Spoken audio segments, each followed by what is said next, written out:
નમો વિતરાગાય નમો અરિહંતાણમ નમો સિદ્ધાણમ નમો આયર્યાણમ નમો વત્સાયાણમ નમો લોય serve સાહુણમ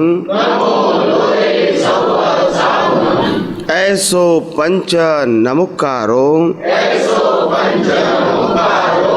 सव पावपणासनो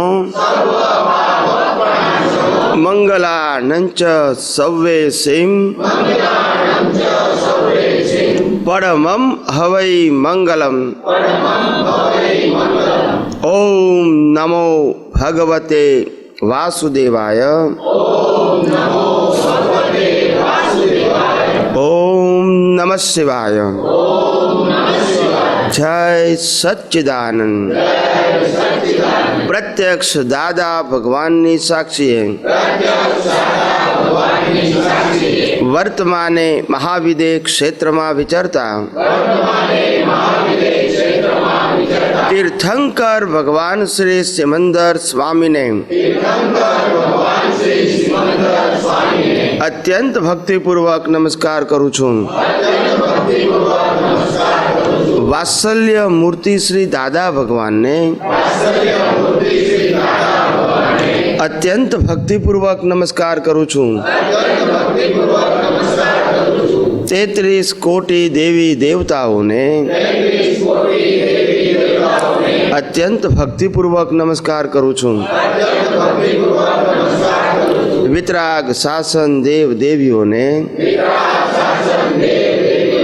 अत्यंत भक्तिपूर्वक नमस्कार करूँ छूं। महावीर भगवान ना शासन रक्षक देवी देवताओं ने अत्यंत भक्तिपूर्वक नमस्कार करूँ छूं। निष्पक्षपाती शासन देव देवियों ने अत्यंत भक्तिपूर्वक नमस्कार करूँ छूं। आ क्षेत्रना रक्षक देवी देवताओं ने अत्यंत भक्तिपूर्वक नमस्कार करूँ छूं।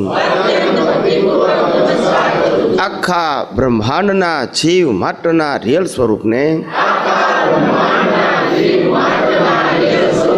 अत्यंत भक्तिपूर्वक नमस्कार करूँ छूं। जगत भरना संत पुरुषों योग बल जगत भरना सतपुरुषों योग बल अने प्रगट ज्ञानी पुरुष दादा भगवान योग बल समस्त विश्वनु कल्याण करो कल्याण करो कल्याण करो। अने कल्याण करवानु निमित्त बनवानी हम सौ महात्माओं ने परम शक्ति आपो शक्ति आपो शक्ति आपो। जगतना सर्व जीवो सुख अने शांति ने पामो। जगतना सर्व जीवो समाधान ने पामो। जगतना सर्व जीवो मोक्ष ने पामो। जगत कल्याण हो जगत कल्याण हो जगत कल्याण हो। जय सच्चिदानंद।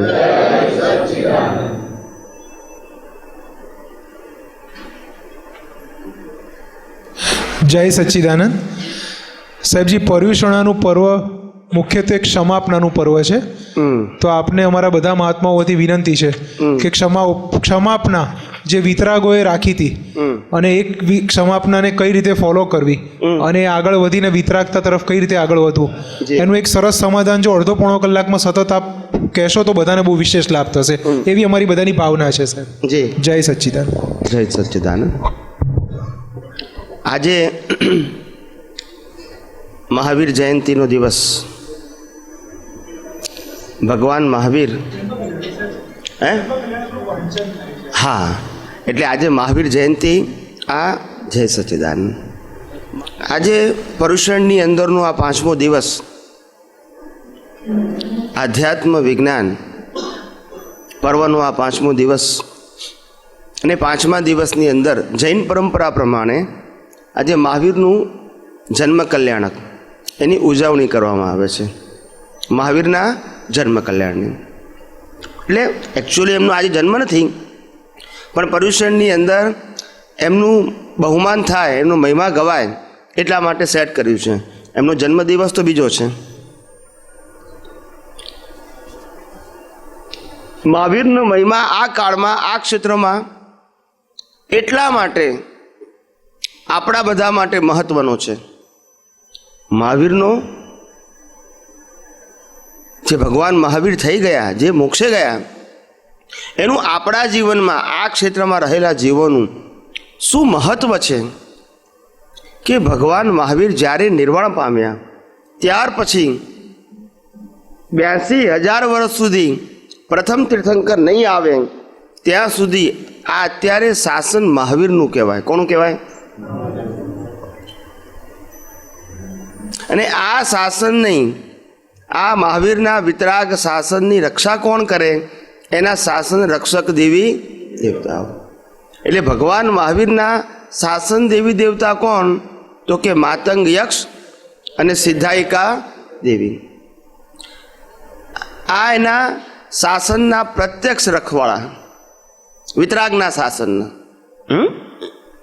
એટલે આ મહાવીરનો જન્મ કલ્યાણક છે. એ આપણને શું સૂચવે છે? આપણને બધાને એમનું જીવન આપણને શું સૂચવે છે? આપણે બધાએ ખરેખર આધ્યાત્મની ભાષામાં સાચા મહાવીર બનવાનું છે. શું બનવાનું છે? એમાં મહાવીરને હું 2 ભાગમાં વહેંચી નાખું છું, મહા અને વીર. શું કીધું? મહા એટલે મોટા અને વીર એટલે યોદ્ધા. મોટા યોદ્ધા, સામાન્ય નહીં, પણ સેના યોદ્ધા આપણે બનવાનું છે. તો કે છે રાગ દ્વેષ કસાયો અજ્ઞાનતા અને તમામ પ્રકારના 8 પ્રકારના કર્મો, એને કેવી રીતે આપણે સમાપ્ત કરી દઈએ? શું કરી દઈએ? ખલાસ કરી દઈએ જ્ઞાન પુરુષાર્થથી. કેવી રીતે? એ આપણા જીવનનું મકસદ હોય, એને સાચો મહાવીર કહેવાય. શું કહેવાય? જેમ કર્મને કૃશ કરે એ કૃષ્ણ, ખ્યાલ આવ્યો? અને કર્મને બધા સમાપ્ત કરી દે એ મહાવીર. સમાપ્ત કરી દે, પછી જન્મ મરણના ચક્કર રહે. એટલે આ મહાવીર ભગવાને પોતાના જીવનની અંદર ખૂબ જ નાની ઉંમરમાં, ખાલી એમનું આયુષ્ય 72 વર્ષનું હતું. કેટલા વર્ષનું? અને એમને દીક્ષા લીધી 30 વર્ષની ઉંમરે. કેટલા વર્ષે લીધી? પણ માતાના ગર્ભમાં હતા ત્યારે એમને નિયાણું કર્યું. માતાના ગર્ભમાં હતા ત્યારે શું નિયાણું કર્યું? કે જ્યાં સુધી માતા પિતાનું અસ્તિત્વ હશે ત્યાં સુધી અમે દીક્ષા લઈશું. આવું કેમ નિયાણું ઉદયમાં આવ્યું એમને? તો કે એક દિવસ ભગવાન તો અંદર જાગતા છે, 3 જ્ઞાન સહિત છે. શું છે?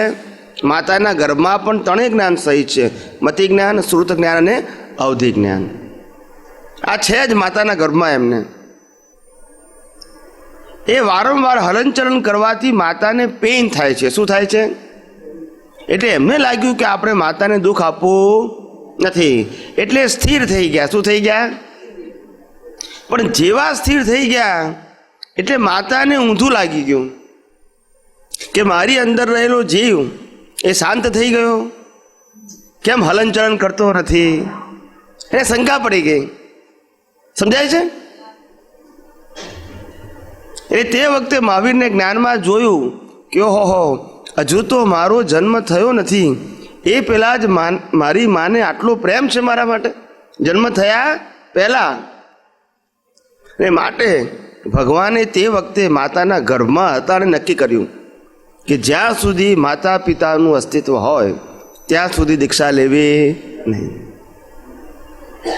આ ભગવાનનો માતાના ગર્ભનો પ્રસંગ.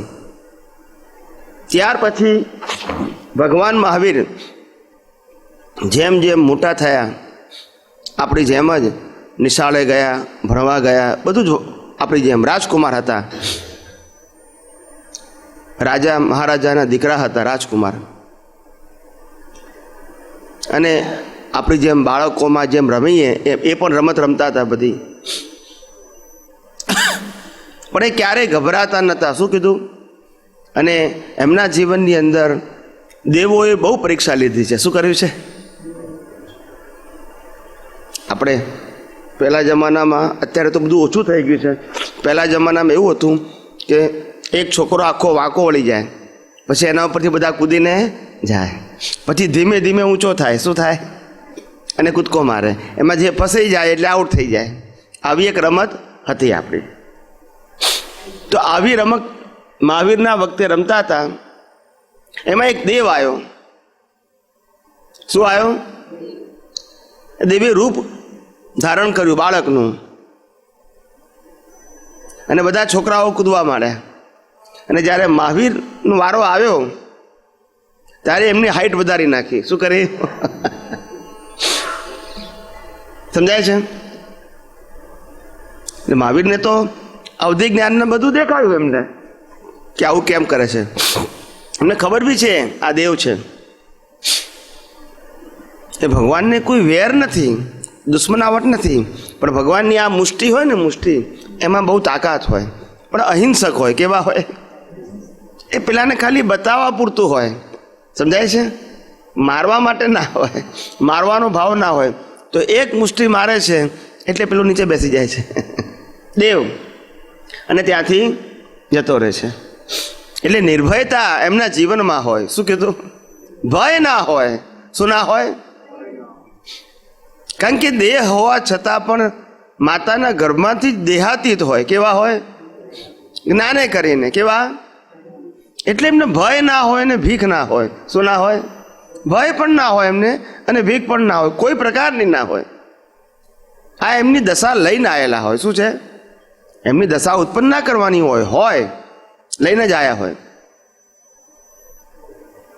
જેમ જેમ એમની ઉંમર થવા માંડી, એમના લગ્ન થાય છે. મા બાપ જ પસંદ કરે અને લગ્ન કરે ભગવાન.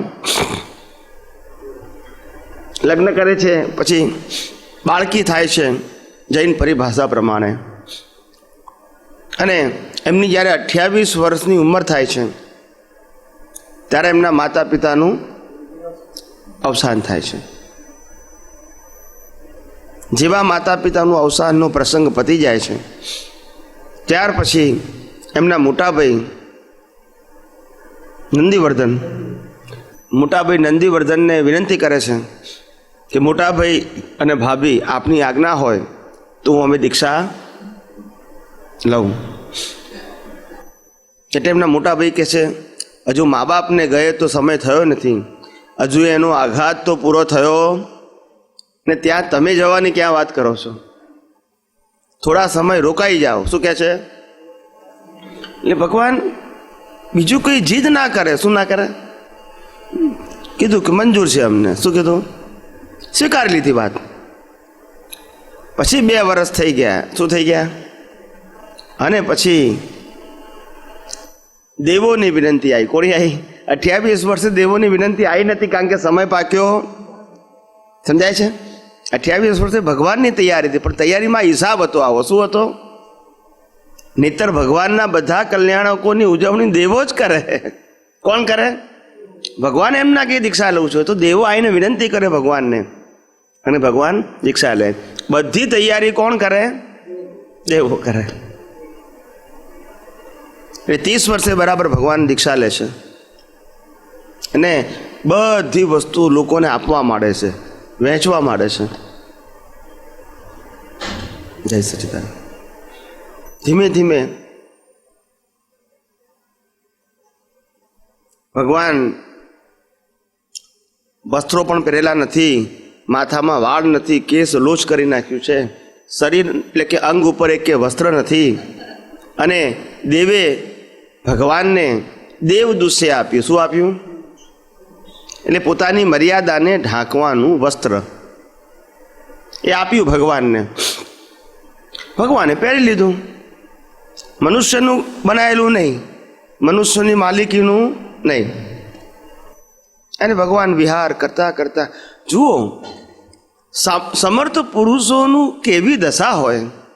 રાજકુમારમાંથી સીધા જંગલમાં જાય, પણ વિચારે નહીં મને ખાવા મળશે કે નહીં, પીવા મળશે કે નહીં, સગવડ મળશે કે નહીં, એવું વિચારે નહીં. એવું વિચારે તો મહાવીર ના કહેવાય ને. તો પછી તો સમર્થ છે એવું સાબિત જ ના થાય. પ્લાનિંગ સાથે જવાનું હોય તો સમર્થ કેવી રીતે કહેવાય? એ તો કુદરતના ખોળે વિચરી જાય. શું કીધું? કે મારો હિસાબ જે હોય કુદરત મને મંજૂર છે. શું કીધું? કોઈ કન્ડિશન નથી. શું નથી? કોઈ કન્ડિશન નહીં. જે સંજોગો કુદરત મને આપશે મને મંજૂર છે. અને નીકળી જાય છે. પોતે રસ્તામાં જાય છે. થોડો સમય થાય છે અને એક બ્રાહ્મણ આવે છે ભગવાન પાસે. શું આવે છે?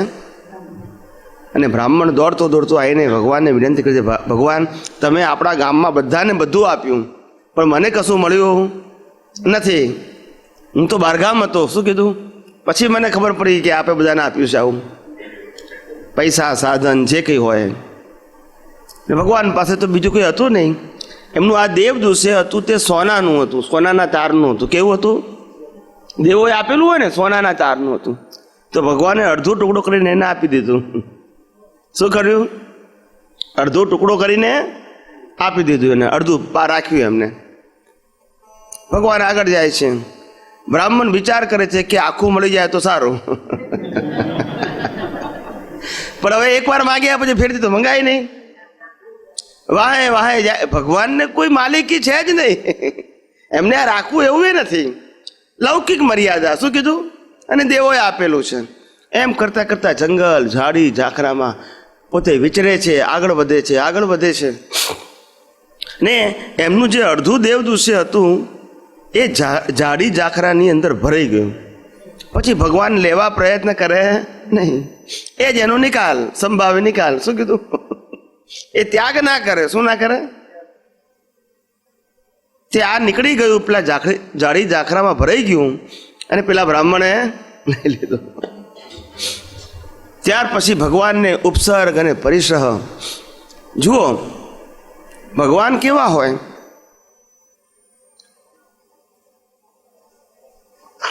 એક વખત ભગવાન એક મંદિરમાં, જૈન મંદિરમાં સાધના કરે છે.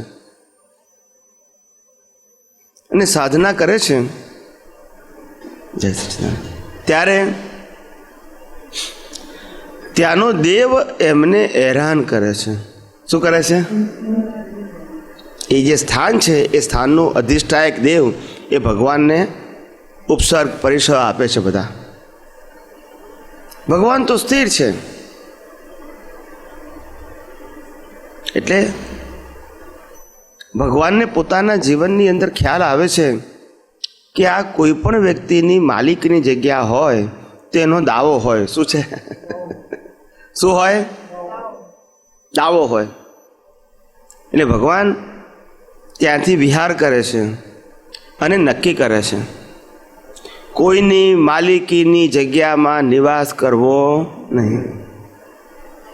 શું નક્કી કરે છે?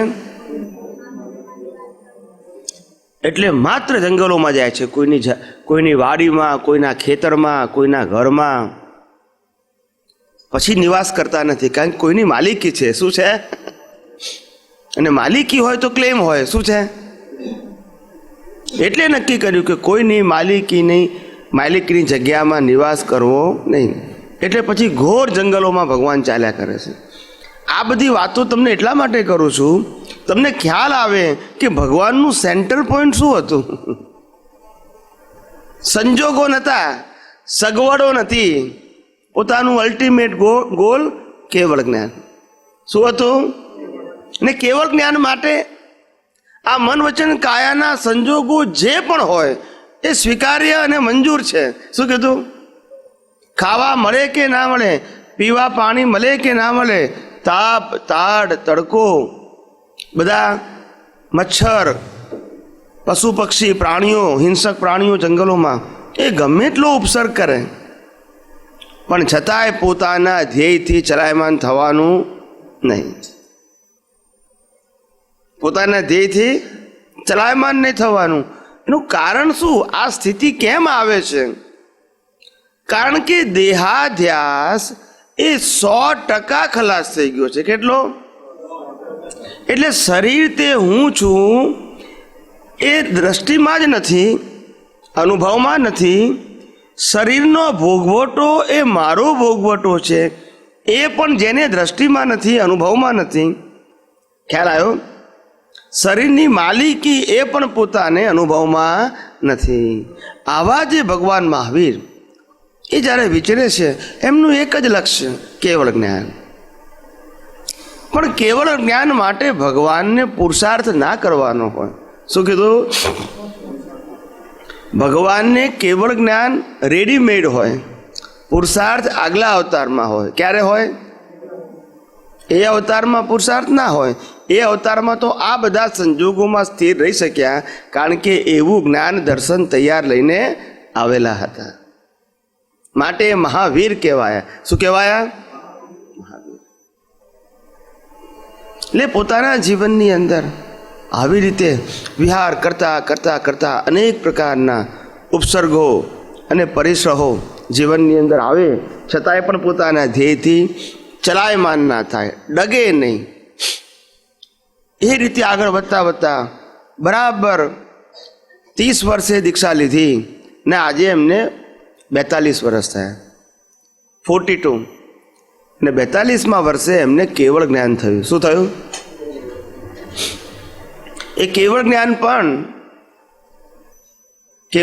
પણ પેલું લોક નથી ને, કોઈ પાછું ગયું એટલા માટે મેં કીધું. બસ. એટલે 42 વર્ષે ભગવાનને કેવળ જ્ઞાન થયું. ઇન્દ્ર મહારાજા પધાર્યા દેવી દેવતાઓ સાથે અને ભગવાનને પુષ્પવૃષ્ટિ કરે છે. કેવળ જ્ઞાન થાય એટલે એની ઉજવણી કરે છે, સેલિબ્રેશન દેવો કરે. કોણ કરે? જંગલની અંદર. અને ભગવાન તે વખતે ક્યાં હતા? ભગવાનને જ્યારે કેવળ જ્ઞાન થયું ત્યારે ક્યાં હતા ભગવાન? રુજુ વાલિકા નદીના કિનારે. અને એમનું આસન કયું હતું? ગૌ દોહાસન. ગાયને જેમ દોહે ને તે વખતે જે રીતે ઊભા પગ ઉપર બેસે એ આસન ઉપર ભગવાન હતા, સાલકી વૃક્ષના ઝાડ નીચે. અને તે વખતે ભગવાનને કેવળ જ્ઞાન થયું. દેવી દેવતાઓ હાજર થઈ ગયા. ઇન્દ્ર મહારાજા ખુદ આવ્યા એમના પરિવાર સાથે.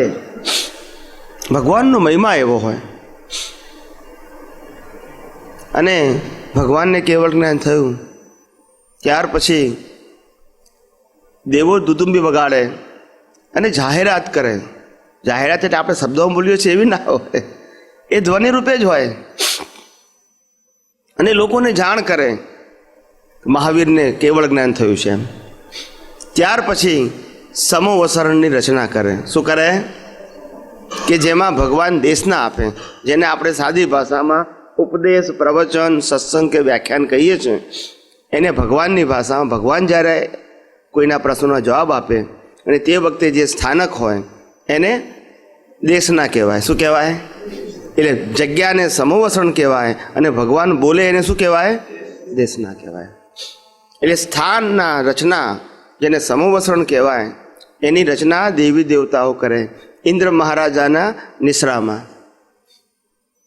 ને સુંદર મજાનું સમોવસરણ બનાવે અને ભગવાનને વિનંતી કરે, આપ જગતના કલ્યાણ માટે, લોક કલ્યાણ માટે આપ ઉત્તમ નિમિત્ત છો, આપ પધારો. ભગવાન ત્યાં આગળ આવે. ભગવાનને ખબર નથી કોણ આવવાનું છે, કોણ નથી આવવાનું છે, કોણ આવ્યું છે અને કોણ નથી આવ્યું. એ એમની દ્રષ્ટિએ ના હોય. પણ જેવા ભગવાન ત્યાં આગળ સમોવસરણમાં બિરાજમાન થાય, એમની વિશેષતા એ હોય કે ભગવાન એક સાઈડે ઓરિજિનલ હોય અને બાકીની 3 સાઈડે એમના બિંબ હોય. બિંબ એટલે એમના જેવા જ શું હોય? એમના જેવા બિંબ હોય, એટલે આપણને ભગવાન જેવું જ ભાસે આપણને. એટલે એને જૈન પરિભાષામાં ચોમુખજી કહે છે. શું કહે છે? જેનું મુખ ચારે બાજુ હોય. આ કુદરતી રચના છે. દેવી દેવતાઓ કરે. કોણ કરે? દેવી દેવતાઓ કરે. એટલે ભગવાન આની રચના કરે, અરે દેવી દેવતાઓ આની રચના કરે, ભગવાન ત્યાં બિરાજમાન થાય અને આમ જનતા ત્યાં આગળ આવે, બેસે. ભગવાન પોતાનું દેશના આપે અને એ દેશનાની અંદર જે જે જીવોને દીક્ષા લેવાનો ભાવ થાય, સ્ત્રી કે પુરુષ ગમે તેને દીક્ષા લેવાનો ભાવ થાય, આવી એક પરંપરા હોય. શું છે? પણ ભગવાનની જે પહેલી દેશના હતી એની અંદર કોઈ જીવે દીક્ષા લીધી નહીં. એટલે ભગવાનની પહેલી દેશના વ્યવહારથી એવું કહેવાય કે નિષ્ફળ ગઈ. શું છે? વ્યવહારથી. ભગવાનની તો સફળતા કે નિષ્ફળતાનો પ્રશ્ન હોય જ નહીં. એમને તો બધો નિકાલ છે, જે હોય તે. સફળ થાય તોય સંભાવે નિકાલ, નિષ્ફળ થાય તોય સંભાવે નિકાલ. એને કોઈ પુરુષાર્થ નથી.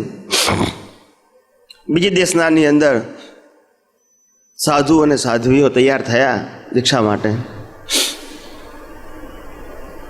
અને તે વખતે દીક્ષા આપી અને ચતુર્વિધ સંઘની સ્થાપના કરી. શું કર્યું? ચતુર્વિધ સંઘની સ્થાપના કરી. ભગવાન ચતુર્વિધ સંઘની સ્થાપના પણ ઇન્દ્ર મહારાજાની વિનંતીથી કરે. કેવું કરે? પોતાની સ્વતંત્રતાથી ના કરે. મારે સંઘ સ્થાપવો છે એટલે ના સ્થાપે,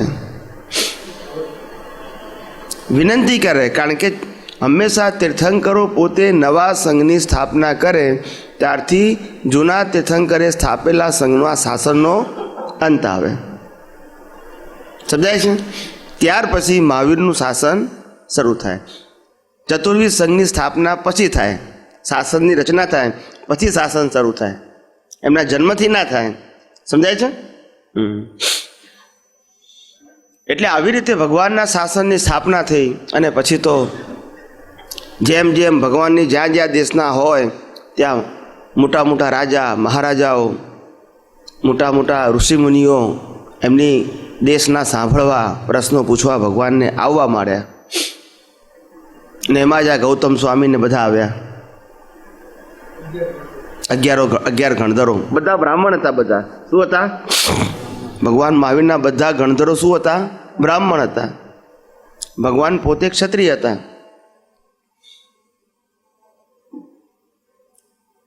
ગૌતમ સ્વામી પણ ભગવાનને પ્રશ્ન પૂછે છે, સમાધાન થાય છે, ભગવાનને પોતાના શિષ્યો સહિત સમર્પિત થાય છે. એમ બધા જ ભાઈઓ સમર્પિત થાય છે. ભગવાનની વિશેષતા એ હોય, એમના જીવનની વિશેષતા, કે ક્યારેય દેશના સિવાય બોલે, સમવર્ષણ સિવાય ભગવાન બોલે નહીં. સમજાય છે?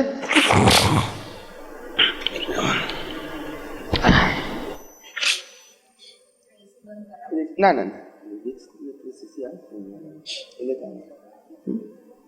બસ થોડી શરદી થઈ ગઈ છે. ઠંડકની શરદી નથી, ઠંડકની કે દૂધનો પદાર્થ ખાવામાં આવી જાય ને એની શરદી છે. શરદીની, ઠંડીની શરદી નથી. એટલે ભગવાનને આ રીતે જ્યારે એમની વિશેષતા હોય, એ ક્યારેય ભગવાન જન્મથી નિર્વાણ સુધી જગત કલ્યાણ કરવાનું ઉત્કૃષ્ટ નિમિત્ત હોવા છતાં ભગવાન ક્યારેય પોતે સામેથી કલ્યાણ કરવાના પ્રયત્ન કે પ્રયાસમાં હોય નહીં. આખી લાઈફમાં ના હોય, જન્મથી નિર્વાણ સુધીમાં. ખ્યાલ આવે છે? એ કલ્યાણ સ્વરૂપ હોય, ઉત્તમ અને શ્રેષ્ઠ નિમિત્ત હોય, પણ પોતે પ્રયત્ન કરે નહીં. કુદરતની કરામત એવી છે કે જેની જે લાયકાત હોય એને સંજોગો કુદરત પૂરા પાડે. કોણ પૂરા પાડે? ને એક પૂરા પાડે એમાં પણ કરતાપણું હોય નહીં. આવી ભગવાનની દશા હોય. હજારો લાખો વ્યક્તિઓ એમની દેશનામાં ધર્મસભામાં આવે, સાંભળે, સમજે, દીક્ષા લે, ભગવાને કહેલી વાતો, એમને બતાવેલા આચારો એ પોતે પાળવા પ્રયત્ન કરે, સંસારીમાં શ્રાવક શ્રાવિકા તરીકે અને ત્યાગીમાં સાધુ સાધ્વી તરીકે.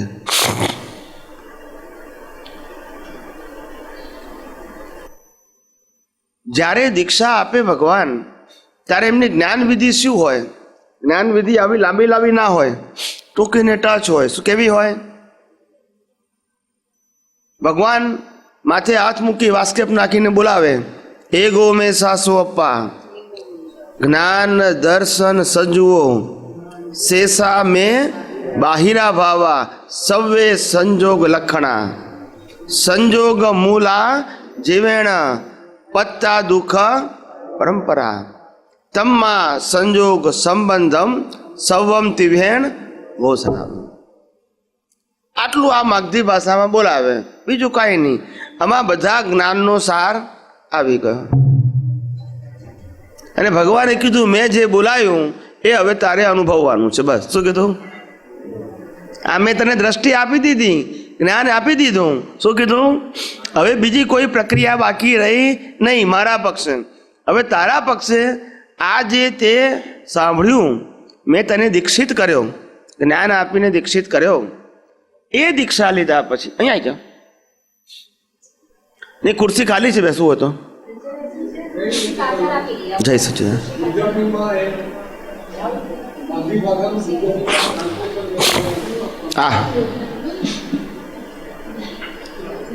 આવી જાઓ. માગધી ભાષાનું ગુજરાતીમાં ટ્રાન્સલેશન એ થાય, એગો મેં સાસો અપ્પા, હું એક શાશ્વત કેવળ આત્મા છું. ભગવાન પહેલું વાક્ય શું બોલે? બોલ કે હું કેવળ એક શાશ્વત આત્મા છું. એગો મેં સાસો અપ્પા, જ્ઞાન દર્શન સંજુઓ, જ્ઞાન અને દર્શન એ મારા કાયમના ગુણો છે. કેવા છે? શાશ્વત ગુણો છે.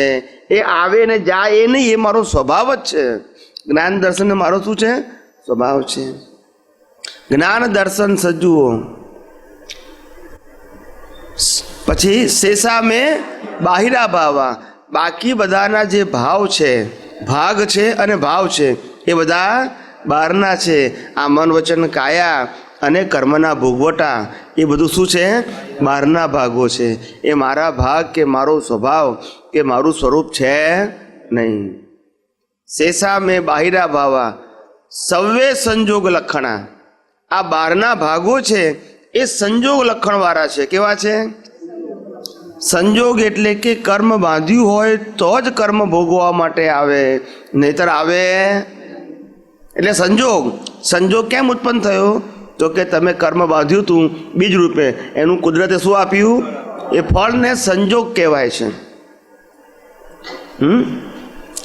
આ તમામ સંજોગ સંબંધમ, આવા તમામ સંજોગો, સંબંધોવાળા સંજોગો, તમામ સંજોગ સંબંધમ સૌવમ તિવેણ વોસરામી, એ બધા ભગવાન તમને વોસરાઈ દઉં છું. શું કરું છું?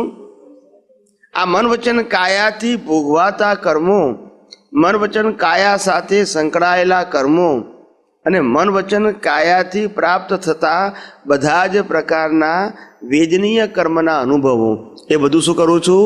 વોસરાવું છું.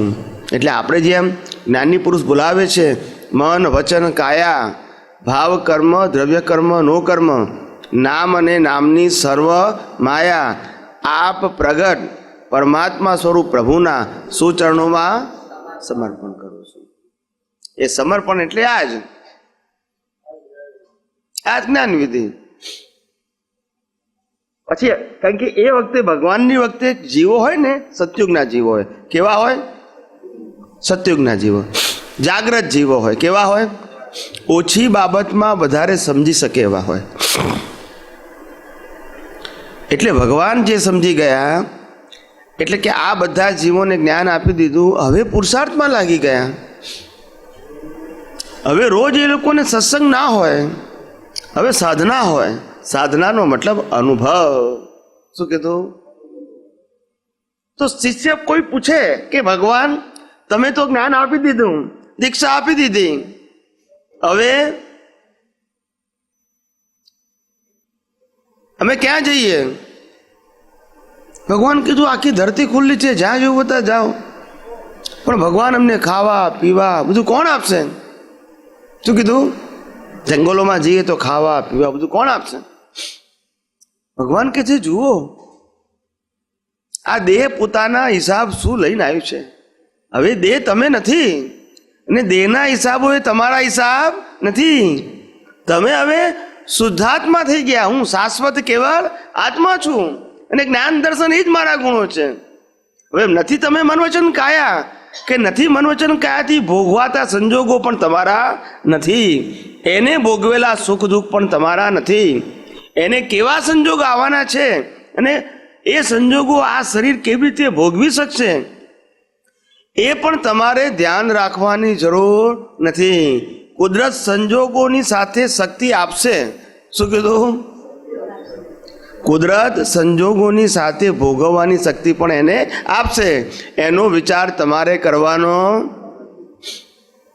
આ દેહને 1 મહિના સુધી ખોરાક નહીં મળવાનો હોય અને છતાં એને જીવતા રહેવાનું હશે, તો કુદરત 1 મહિના સુધી ખોરાક માગવા છતાં પણ નહીં મળે અને મરી પણ નહીં જાય. કારણ કે કર્મના હિસાબોમાં આગળના ભોગવાટા હજુ બાકી છે. હવે તમારે ખરેખર આ જ્ઞાનનો શું કરવાનો છે? ઉપયોગ કરવાનો છે. કે ભગવાને આપેલું જ્ઞાન સિદ્ધ કરવું છે. આ તો પ્રાપ્ત કર્યું પણ અનુભવમાં આવ્યું નથી. સિદ્ધ કર્યું એટલે અનુભવમાં આવ્યું કહેવાય. એટલે ભગવાને કીધું કે હવે અનુભવ કરો. મેં તમને જ્ઞાન આપ્યું ને, જ્ઞાન દીક્ષા આપીને, હવે અનુભવ કરો. અને પાછી કંઈ મૂંઝવણ આવે તો દેશનામાં પૂછી શકો છો, રિસ્ટ્રિક્શન નથી. સમજાય છે? એટલે આ રીતે ભગવાને અનેક જીવોને દીક્ષા આપી, એમાંથી અનેક જીવો મોક્ષે ગયા. અને બરાબર વિહાર કરતા કરતા ભગવાનને ઉપસર્ગ પરિસર બહુ આવ્યા, એની આપણે બહુ ડિટેલમાં વાત કરતા નથી. છેલ્લે ભગવાન પાવાપુરીની અંદર નિર્વાણ પામ્યા. નિર્વાણ પામ્યા એટલે એના શરીરનો અંત આવી ગયો અને ભગવાન ક્યાં ગયા? મોક્ષે ગયા. તો અત્યારે જે પાવાપુરી છે કે જ્યાં ભગવાનનો અગ્નિ સંસ્કાર કરેલો. શું કરેલો? એ દેવો કરે. કોણ કરે? ભગવાન. મનુષ્ય તો હોય જ, પણ બધી વિધિ કોણ કરે? ભગવાનના 5 કલ્યાણક: ચ્યવન કલ્યાણક, જન્મ કલ્યાણક, દીક્ષા કલ્યાણક, કેવળ જ્ઞાન કલ્યાણક અને નિર્વાણ કલ્યાણક. આ 5 કલ્યાણકની ઉજવણી કોણ કરે? દેવો કરે. સમજાય છે? એમાં મનુષ્ય હોય ના હોય એવું નહીં, પણ બધું જ સેલિબ્રેશન, આયોજન એ બધું કોણ કરે? ભગવાન કરે. સમજાય છે?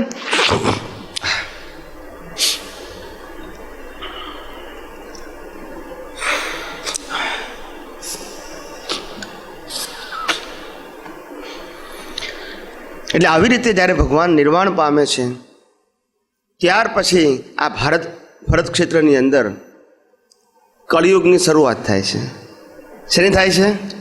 એક બાજુ ભગવાનનું નિર્વાણ અને બીજી બાજુ કળિયુગની શરૂઆત. તરત જ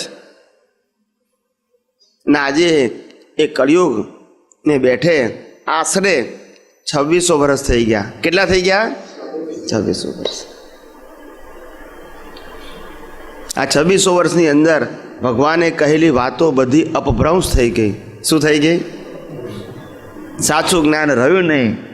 અને સાચું જ્ઞાન ન સમજાવવાથી ક્રિયાકાંડનું જ્ઞાન ધીમે ધીમે વર્ધમાન થવા માંડ્યું. શું માંડ્યું? અને પાપ પુણ્યનો માર્ગ ફૂલ્યો ફાલ્યો. અને પાપ પુણ્યના માર્ગની અંદર જ બધા પ્રોપેગંડા હોય. શું છે? પાપ પુણ્યનો માર્ગ છે, એમાં બધા પ્રોપેગંડા કરી શકો તમે. જ્યાં સાચું આત્મજ્ઞાન હોય, જ્યાં દ્રષ્ટિનું જ્ઞાન હોય, જ્યાં અનુભવનું જ્ઞાન હોય, ત્યાં પ્રોપેગંડા હોય નહીં, કરવાના જ ના હોય, એને સ્થાન જ ના હોય, એને સ્થાન જ ના હોય. આવી રીતે ભગવાનના જીવનની અંદર જેમ ચડતી પડતી આવી સંજોગોને આધીન, ઉદય કર્મને આધીન, એવા ભગવાન બધા સંજોગોમાં પોતે પોતાનું સેન્ટર ના છોડ્યું. શું ના છોડ્યું? હું નિશ્ચય નિર્ણયથી કેવળ શુદ્ધાત્મા છું. આ સેન્ટર ભગવાને ના છોડ્યું અને છેલ્લે નિર્વાણ પામીને મોક્ષ ગયા. એવું આપણે બધાએ પણ જ્ઞાની પુરુષ થકી જે જ્ઞાન મળ્યું એની અંદર ક્યારે સેન્ટર નથી છોડવાનું. શું નથી છોડવાનું? તો પછી ભગવાન કરવાનું શું? લક્ષ્યમાં સેન્ટર રાખવાનું છે અને આ બાહ્ય જગતને સિદ્ધાંતથી સમજવાનું છે કે આ જગતને ચલાવનારો કોઈ સ્વતંત્ર વ્યક્તિ કે શક્તિ નથી, એ કુદરતી કાનૂનથી ચાલે છે અને માટે કોઈ કરતા પણ નથી અને દોષિત પણ નથી. એટલે આ જ હું કોણ છું એ જ્ઞાન અને આ જગત કયા આધારે ચાલે છે એ દર્શન. આ બે વસ્તુ તારે સાથે હોય, જ્ઞાન દર્શન એ મારા કાયમના ગુણો છે. આવી ગયું ને? એ આ બે જ વસ્તુ તારે લક્ષમાં રાખવાની, બીજું કાંઈ નહીં. બાકી સંજોગો ગમે તેવા આવે એ એની મેતે એનો અંત આવવાનો છે. તારે અંત લાવવાનો. આ શરીર એ પણ સંજોગ છે, એનો અંત પણ કુદરત લાવવાની છે, આપણે લાવવાનો નથી. સમજાય છે? આવી રીતે આ મહાવીર જયંતીની અંદર આ મહાવીર ભગવાનનું જે જીવન છે એને મેં સંક્ષિપ્તમાં કીધું. શું કીધું? સંક્ષિપ્તમાં કીધું, ટૂંકમાં કીધું. એટલે આ રીતે આપણા જીવનની અંદર પણ ભગવાન મહાવીર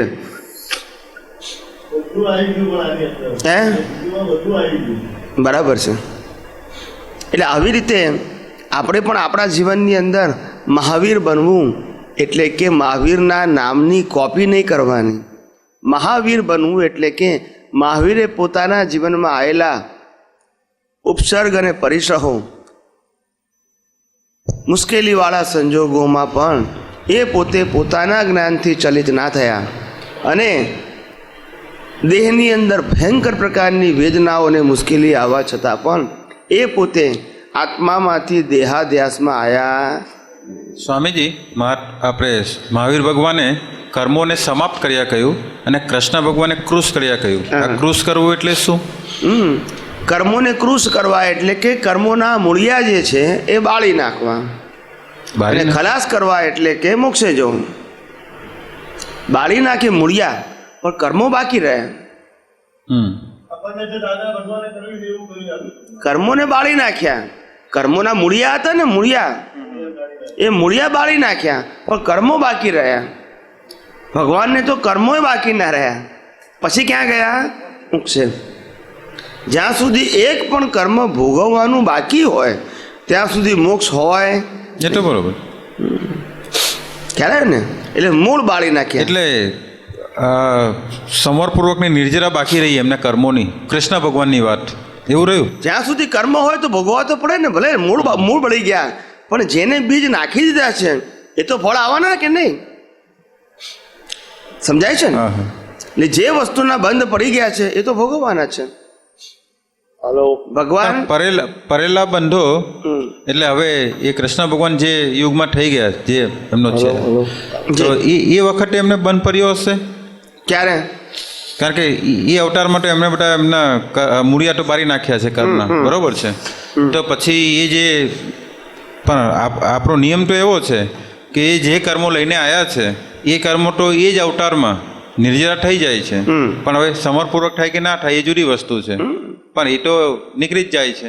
તો કે એ અવતારમાં પણ નવા કર્મો બાંધી લીધા એમણે, તો હવે એનું બધું બાકી છે. સમજાવું તમને. બે વ્યક્તિને કોઈ મિલકત ઉપર ઝઘડો થાય, એનું સોલ્યુશન બેસીને ના આવે તો ક્યાં જાય? કોર્ટ. આજની વાત કરું છું. કોર્ટમાં જાય. બરાબર છે? હવે કોર્ટમાં જાય એટલે કોર્ટમાં બંને વ્યક્તિની રજૂઆત કરવામાં આવે. બરાબર છે? અને ન્યાયાધીશ બંનેની રજૂઆત સાંભળે. શું કરે? રજૂઆત સાંભળ્યા પછી જે ટાઈમ થઈ જાય એટલે શું આપે? પછી ડિસિઝન તારીખ આપી દે કે હવે ફેરથી નેક્સ્ટ મીટિંગ ક્યારે થશે, નેક્સ્ટ હિયરિંગ આ તારીખે થશે, અને સમય ને તારીખ બે આપી દે. એટલે પાછા ફેરથી બે ભેગા થાય એ તારીખે, બંનેના વકીલો અસીલો બધા ભેગા થાય ને ન્યાયાધીશ. વળી પાછો એ કેસ શું ચાલે? આગળ ચાલે. એ મુદ્દા ઉપરથી સામસામી પૂછવામાં આવે કે ભાઈ આ બાબત માટે તમારે શું કહેવું છે, પેલાને કે આ બાબત માટે હવે તમારે શું કહેવું છે. એટલે જજ એમાંથી કન્ક્લુઝન કાઢે કે ખરેખર કોણ સાચો અથવા ખોટો છે પુરાવાની દ્રષ્ટિએ. બંને પોતે પોતાની ફેવર તો રજૂ કરે જ. ફર્સ્ટ મિટિંગમાં શું કીધું? ફર્સ્ટ મિટિંગમાં તો કબૂલ કરે જ નહીં કે હું ગુનેગાર છું. ગુનેગાર પણ બરાબર પોતે ગુનેગાર નથી એમ જ પ્રેઝન્ટ કરે ને. બંને પક્ષની વાત કરું છું. ધીમે ધીમે એમાંથી કન્ક્લુઝન નીકળે પુરાવાને આધારે, એની સ્પીચને આધારે, ડાયલોગ જે થાય, કાઉન્ટર ક્વેશ્ચન થાય, એનાથી જજ પોતે પોઈન્ટ મૂકે કે આ બાબતમાં આ મુદ્દો આ વ્યક્તિ વીક છે. એમ કરતાં કરતાં કેટલી મિટિંગો થાય, કેટલા પ્લેડિંગ થાય, પછી નક્કી થાય. પણ એ દર વખતે ભેગા થાય એ નવા કેસ નથી, એ જૂના કેસ જ કેરી ફોરવર્ડ થાય છે, કારણ કે એનો નિકાલ થયો નથી. ખ્યાલ આવી ગયો? એટલે આજે ભગવાનના જે કંઈ કર્મના હિસાબો છે ઉદય કર્મને આધીન, એમાંથી જે કેસોનો સંભાવે નિકાલ ન થયો એ શું થાય? પાછા કેરી ફોરવર્ડ. સમજાય છે?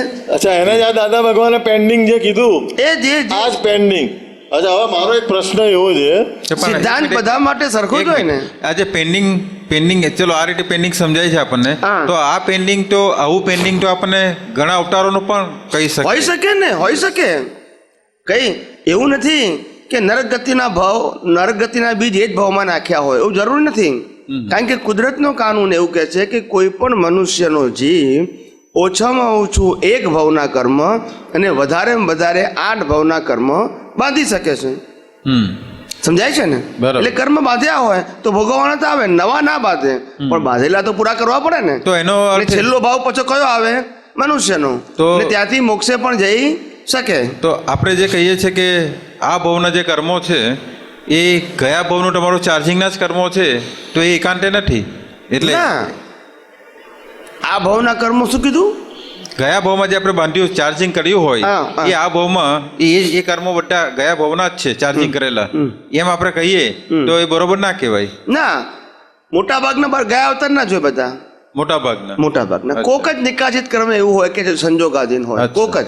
બરોબર. બાકી મોટા ભાગના 90% ની 90% કર્મો લગભગ ગયા અવતાર ના જ હોય.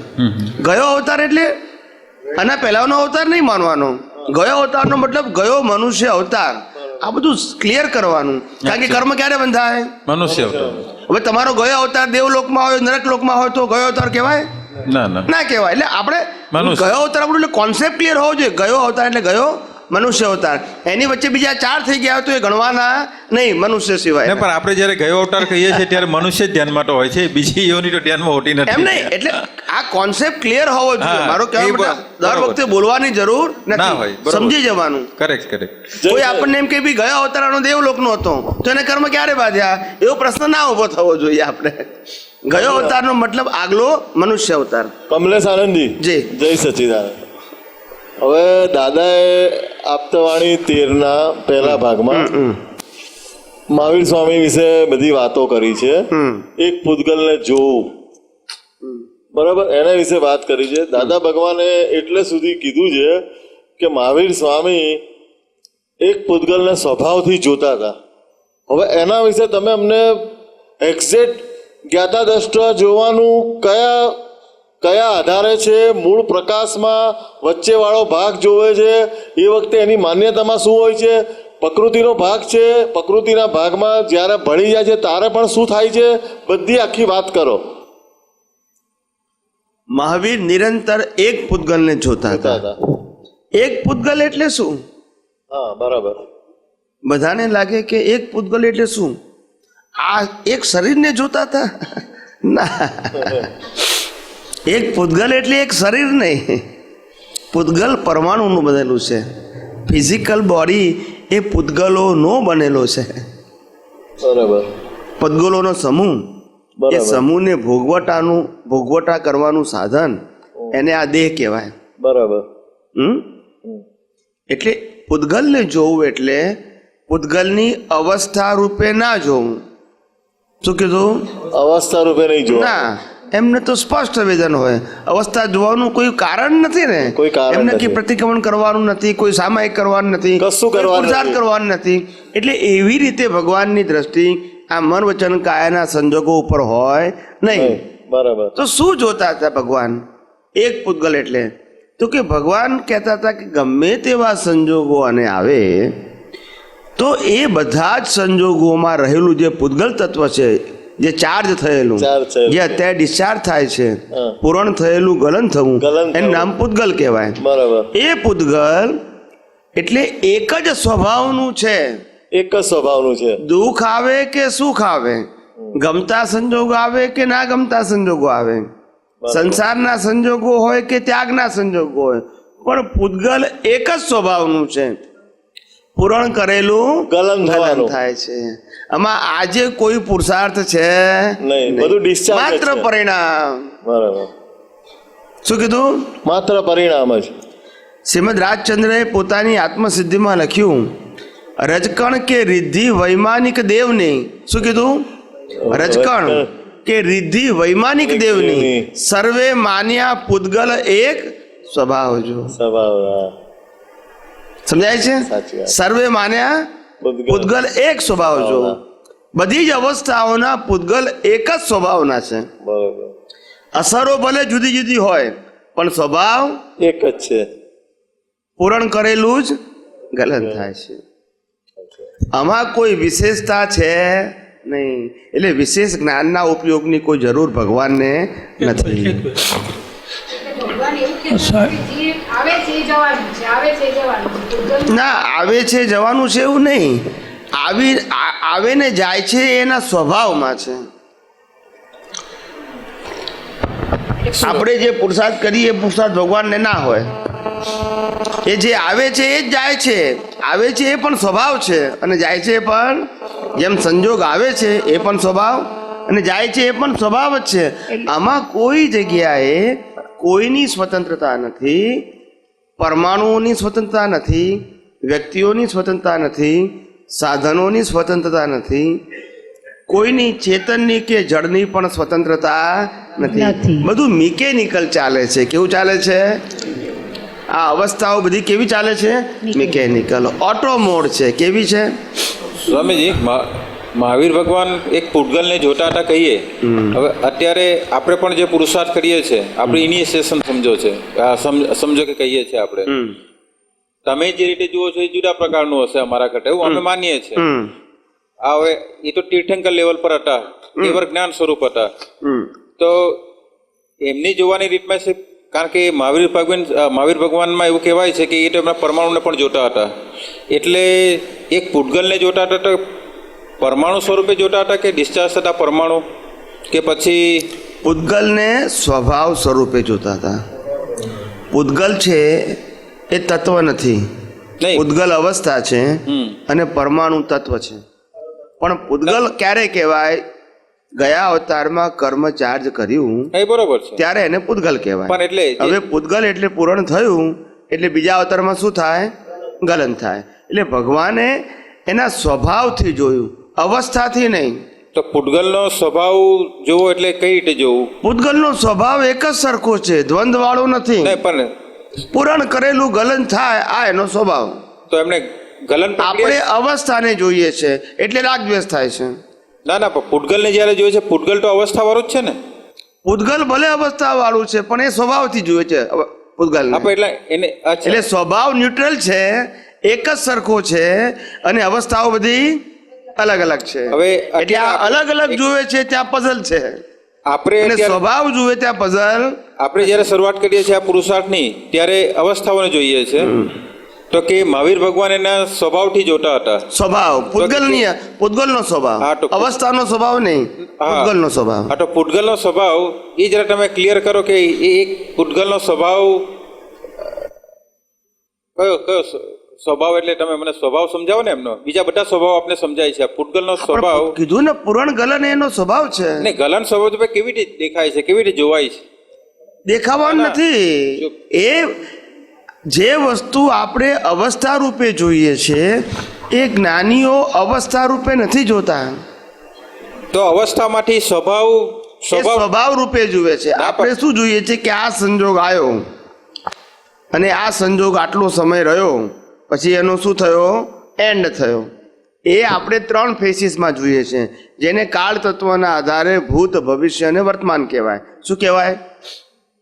ભૂત, ભવિષ્ય અને વર્તમાન કહેવાય. ખ્યાલ આવ્યો? કોઈ પણ અવસ્થાની વાત છે. ભગવાન એ રીતે જોતા નથી. ભગવાન સ્વભાવ રૂપે એટલે ભૂત, ભવિષ્ય, વર્તમાનને પણ વર્તમાન રૂપે જ જુએ છે. એટલે સ્વભાવ રૂપે ટૂંકમાં જુએ છે.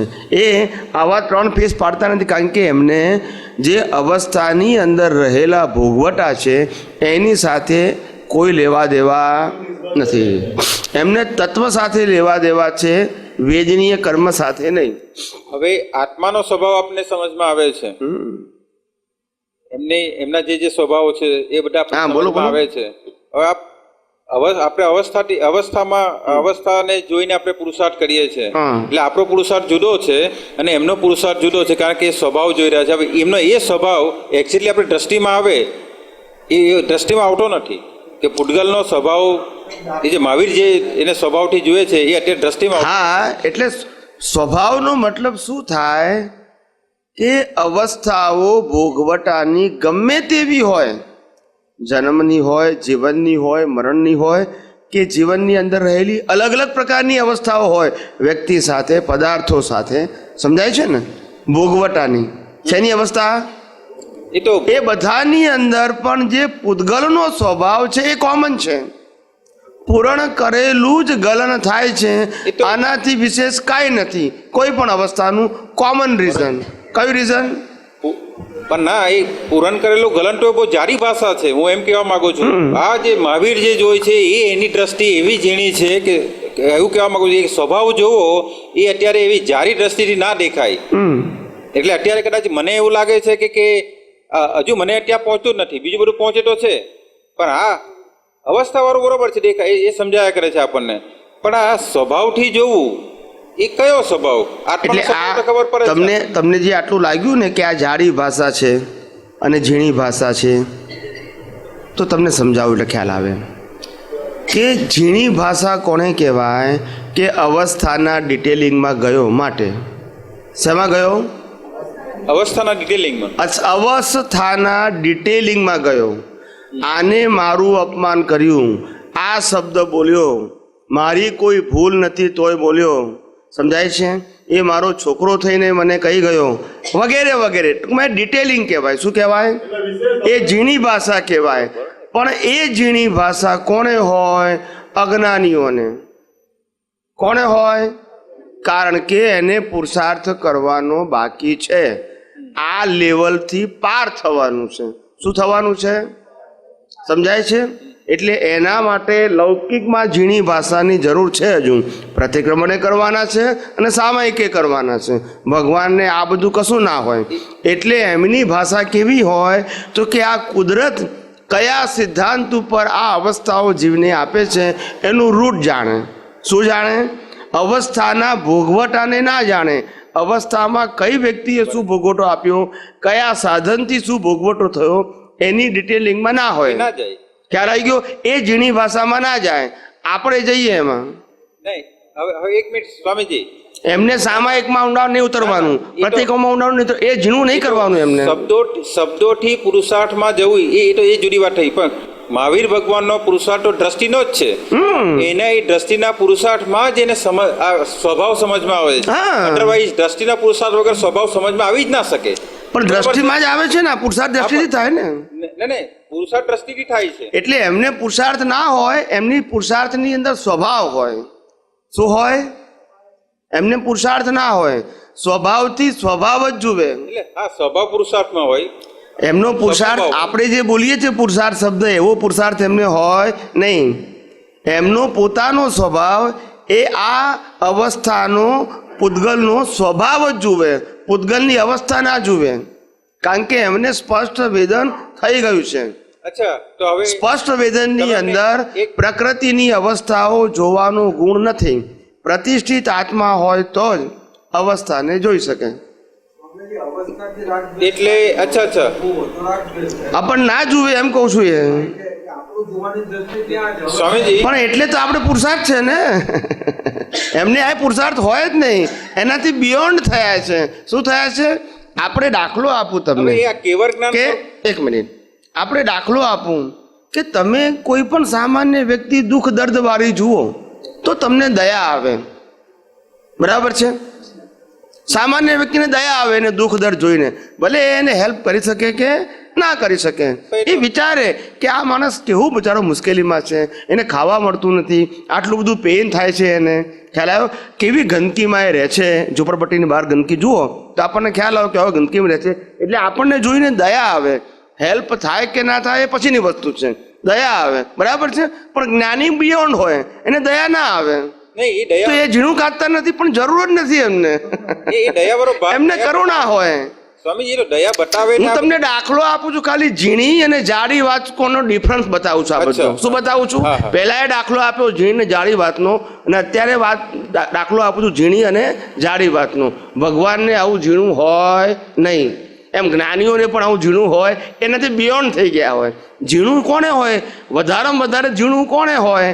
કે જેને વધારેમાં વધારે મહેનત કરવાની હોય એને. જેને હાઈ લેવલના ગયા અને મહેનત જ ના હોય, એટલે બધું ઉપરથી દેખાય એમને. અને ઉપરથી કયું દેખાય? સિદ્ધાંત રૂપે દેખાય. ડિટેલિંગ ના હોય એમને. શું ના હોય? એનાથી બિયોન્ડ થઈ ગયા હોય. હવે મહાવીર સ્વામી ભગવાન જે પૂતગલને જોતા હતા ત્યારે તો એ કેવળ જ્ઞાનમાં હતા. કેવળ જ્ઞાનમાં તો એને જોવા કેવળ જ્ઞાનમાં હોય બી ખરા, કેવળ જ્ઞાનમાં નાય હોય. કેવળ જ્ઞાન તો એમને 42 વર્ષે થયું. ક્યારે થયું? તો એ પહેલાની વાત હશે કે પછી કેવળ જ્ઞાન થયા પછીની વાત હશે? કેવળ જ્ઞાન પછી તો આવો આ ઉપયોગે ના હોય. પછી એક પૂતગલને જોવાનું ના હોય એમને. કેવળ જ્ઞાન પહેલા જ હોય. કેવળ જ્ઞાન પહેલા જુએ. કેવળ જ્ઞાન પહેલા જ એમનો સ્વભાવનો ઉપયોગ હોય. શેનો ઉપયોગ હોય? પછી આય ના હોય. એટલે કારણ પછી તો છૂટું જ હોય. કેવળ જ્ઞાન માટે એમને જોવાનું હોતું નથી. કેવળ જ્ઞાન પહેલાંય જોવાનું ના હોય, પણ ખાલી કેટલું હોય એમને કે પોતાને સ્પષ્ટ વેદન ભગવાનને છે જ, માતાના ગર્ભમાંથી સ્પષ્ટ વેદન છે. પણ જે આ સ્પષ્ટ વેદન છે એની અંદર ભગવાનનો ઉપયોગ કેમ હોય? કારણ કે હજુ કેવળ જ્ઞાનની અંદર જે બે સંપૂર્ણ છૂટું પડી જવું જોઈએ ને તે નથી પડ્યું. એટલે સમય પૂરતો પણ ભેગું થાય છે, પ્રમાદ થાય છે. શું થાય છે? સમય પૂરતો. સમય એટલે સેકન્ડનો 1000મો ભાગ કહેવાય. એટલે ના રહે, એમાં કોઈ વચ્ચે આવી જાય, વિક્ષેપ આવી જાય. હવે આ રીતે ભગવાનનું આ પરિસ્થિતિ હોય એટલે એમનો આ ઉપયોગ હોય. શું હોય? પછી આ ઉપયોગે ના હોય, પણ ઉપયોગ એમનો પુરુષાર્થ સ્વરૂપે ના હોય, જાગૃતિ સ્વરૂપે હોય. અને આપણો ઉપયોગ પુરુષાર્થ સ્વરૂપે હોય. હા બરોબર છે. કારણ કે એમને આ બધા સિદ્ધાંતો શું થઈ ગયા છે? આત્મસાત થઈ ગયા છે. તો આપણે એમને પુરુષાર્થ સ્વરૂપે ઉપયોગ નથી હોતો, બિલકુલ નહીં. જાગૃતિ સ્વરૂપે ઉપયોગ હોય છે, અને તે પાછો સહજ હોય. અસહજ હોય. બરોબર છે. હવે જ્યારે જાગૃતિ સ્વરૂપે હોય ત્યારે આ જાગૃતિમાં તો પૂતગલ કેવી રીતે ડિસ્ચાર્જ થઈ રહ્યો છે એટલે એની પ્રક્રિયા દેખાય, અને એ પ્રક્રિયા જે છે એટલે મને જે સમજમાં આવે છે બોલો, હું કહી રહ્યો છું તો કે એ વખતે તો એમાં જે પૂરણ થયેલા પરમાણુઓ જે છે, જે રંગાયેલા પરમાણુ છે તે કે જ્યારે સંવરપૂર્વક, કારણ કે એમને તો જાગૃતિ છે, બોલો, એટલે ત્યાં ટૂંકમાં બોલો ને. ટૂંકમાં જ કહું છું. જ્યારે એ પરમાણુ નિર્જરા થાય છે એટલે કે શુદ્ધ વિશ્રસા થઈ જશે. બોલો. બરાબર. તો કે એ વિશ્રસા થતી વખતે જે પ્રક્રિયા હશે એ એમને કદાચ એમાં એટલે ત્યાં આ ભાગ આવે છે એવું લાગે છે મને કે એ ભાગ એમના તો બરાબર છે. એટલે આપણે એનો પ્રશ્ન નથી. આપણે હવે ના એટલે જ્યાં પણ તમને સમાધાન થયું કે નહીં, આ જગ્યાએ પણ ફિટ થાય છે ને તમને, ત્યાં કરી દેવાનું આપણે. નહીં મારે તો એટલે તમને ક્યાં રાઈટ લાગ્યું ત્યાં ફિટ કરી દેવાનું આપણે.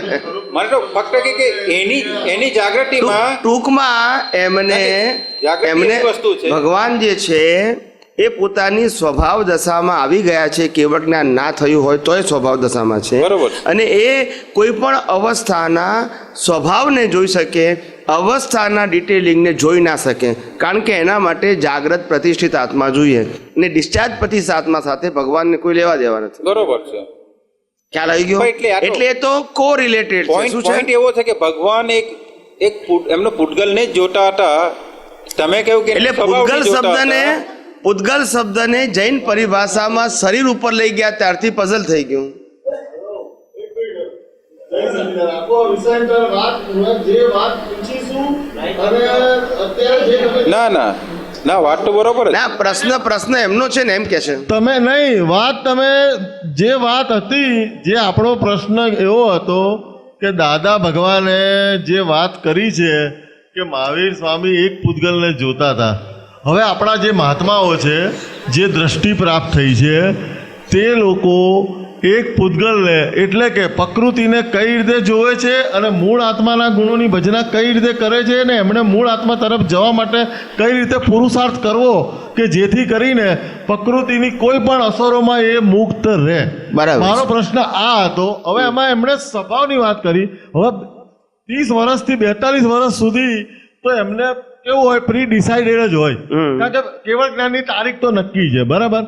એમાં તો એમણે તો કશું કંઈ કરવાનું જ નથી. હવે 42 વર્ષે જ્યારે કેવળ જ્ઞાન થવાનું હતું એ સમયે કેવળ જ્ઞાન થઈ ગયા પછી તો ટોટલી જુદાપણું થઈ ગયું. તો એના પછી તો એમને બોલવાનું બી નથી. દેવો બધા આવીને જે કરે એ રીતે કરવાનું છે. સમજી ગયો. હવે એ પ્રશ્ન એટલો પ્રશ્ન તો એમની જગ્યાએ સ્વભાવ પૂતગલ. અચ્છા પુરાણગલની તમે એકવાર વાત કરી દીધી કે ભાઈ દરેક એક પૂતગલ બધાનું સરખું છે. દાદા ભગવાન પૂતગલનો એક જ વસ્તુ સ્વભાવ કરી. સરખો છે. હા એટલે સ્વભાવ સરખો છે કે શુદ્ધાત્મા અને પૂરણ ગલન આ બે સિવાય આ જગતમાં કંઈ છે નહીં બરાબર. એટલે એ આપણે સમજી ગયા કે ભાઈ આપણે શુદ્ધાત્મા અને ફાઇલ 1 પૂરણ ગલન વાળો ભાગ બરાબર. બરાબર. હવે જે આ પુરુષાર્થ વાળો ભાગ છે એણે શુદ્ધાત્માની પ્રોસેસમાંથી કઈ રીતે મૂળ આત્મામાં જવાનું છે એના માટે આપણે વાતચીત કરવાની છે. બરાબર. તમે એ વાત કરો. હા એટલે જેમ જેમ આપણે જે અત્યાર સુધી સિદ્ધાંત શબ્દની વાત કરી આપણા બધા સત્સંગો શેના ઉપર આધારિત છે અને પાછા સિદ્ધાંતો કેવા કોઈએ બનાવેલા હોય તેવા નહીં. એ સનાતન સિદ્ધાંતો જેટલું જાણમાં તમારે આવશે અનુભવમાં આવશે એ તમારી સ્વભાવ દશા હશે. એ ડિટેલિંગ નહીં હોય અવસ્થાનું. શું નહીં હોય? મારી વાત સમજાય છે? એટલે જે ડિટેલિંગનો પુરુષાર્થ છે એ લો લેવલનો છે. શું છે? સામાયિક છે, પ્રતિક્રમણ છે, અથવા તો પ્રકૃતિની અવસ્થાઓમાં ઊંડા ઉતરવું છે. આ બધો પુરુષાર્થ કહેવાય પણ એ લો લેવલનો છે. સ્વામીજી. અને પેલો સ્વભાવ જે છે સિદ્ધાંતને જાણવો સ્વામીજી, એ હાઈ લેવલનો છે. બધા સિદ્ધાંતો છે એ સ્થૂળ ભાષામાં આવતા જ નથી. એને સમજવા માટે સૂક્ષ્મ તમારી સૂક્ષ્મ દ્રષ્ટિ જ જોઈશે. દ્રષ્ટિ આખી સૂક્ષ્મ લેવલે જ એવું હોય. નથી કહેતા આપણે. ના કારણ કે સિદ્ધાંતોને સમજવા માટે આ સ્થૂળ ભાષાથી સમજવું. ભાષાની વાત નથી કરતા આપણે. હું શું કહેવા માંગુ છું આપણે બે ભાગ પાડ્યા સિદ્ધાંતોને સમજવા અને અવસ્થાને સમજવા. સિદ્ધાંતો- ભાગ શું પાડ્યા આપણે? ના, એ તો બરોબર. અત્યાર સુધી જે કંઈ પણ સત્સંગો આપણે ભૂતકાળમાં સાંભળ્યા એ અવસ્થામાં ઊંડા ઉતરવાના છે. એમાં ઝીણું કાતવાનું છે એના છે. આપણે સિદ્ધાંતના ઝીણું કાતવાની વાત કરીએ છીએ. હા, પણ- હવે ખ્યાલ આવી ગયો? હા, એ તો બરોબર છે પણ એટલે આપણે આમાં કોઈ જગ્યાએ ઊંડા ઉતરવાનું કે આ સંજોગ કેમ બન્યો, કયા આધારે બન્યો, કયા સમયે બન્યો, કોણે બનાવ્યો, કઈ રીતે બન્યો અને મારે પાછલું જોઈને કરવાનું છે એવો સબ્જેક્ટ આવતો. એ તો- પણ આ બધું અવસ્થામાં ઝીણું એ કાતવાનું તો છે. સમજણના લેવલે છે. એ બધું અવસ્થામાં ઝીણું કાતવાનું છે એમ કહું છું. હા, બરોબર છે. આમાં કોઈ જગ્યાએ સિદ્ધાંત આવતો નથી. અને આપણે એનાથી શું વાત કરીએ છીએ આપણે સિદ્ધાંતની જ વાત કરીએ છીએ. હું પૂછું છું એ કે જે સિદ્ધાંત બધી લેવલે- અવસ્થાઓમાં એક જ સરખું કામ કરે. આપણે એ સિદ્ધાંત સમજો એ તો તમારા દ્રષ્ટિના લેવલે જ થશે. સિદ્ધાંતો સમજાશે. હા એટલે અવસ્થાના લેવલે ના થાય. હા, ના થાય. અને આપણે અવસ્થાના લેવલમાં ઝીણું કાતવાનું હોય તો એ ભગવાનનું લેવલ નથી. ના હોય. હોય જ નહીં. સમજાય છે ને? બરોબર. એટલે એમને કોઈ પણ વસ્તુ સિદ્ધાંત રૂપે દેખાય અને ભગવાનને એનાથી ઉપર સ્વભાવ રૂપે દેખાય. સ્વભાવ એટલે સાહજિક ક્રિયા. શું કીધું? આ પુરાણનું ગલન થવું તે સાહજિક ક્રિયા છે, કુદરતી રચના છે. શું છે? એ કુદરતી રચનાની અંદર કશું ઉમેરવાનું કે કશું કાઢવાનું નથી. પણ તમે એ સાહજિક ક્રિયાને કોઈ પણ લેવલથી અવસ્થામાં જુઓ એટલે શું થઈ ગયા? ઊંડા ઉતરી ગયા. આ ભાઈને આટલું બધું ભોગવવાનું, આને આવો સંજોગ આવ્યો, આટલો રાજા થતા તો આમ થઈ ગયું. એટલે તમે સ્વભાવમાંથી ક્યાં ઉતરી ગયા? અવસ્થામાં ગયા. અને આપણે બધા ભૂલ અહીંયા જ કરીએ છીએ. આ સિદ્ધાંત સમજાતો નથી, ભૂલ કેમ થાય છે આપણી?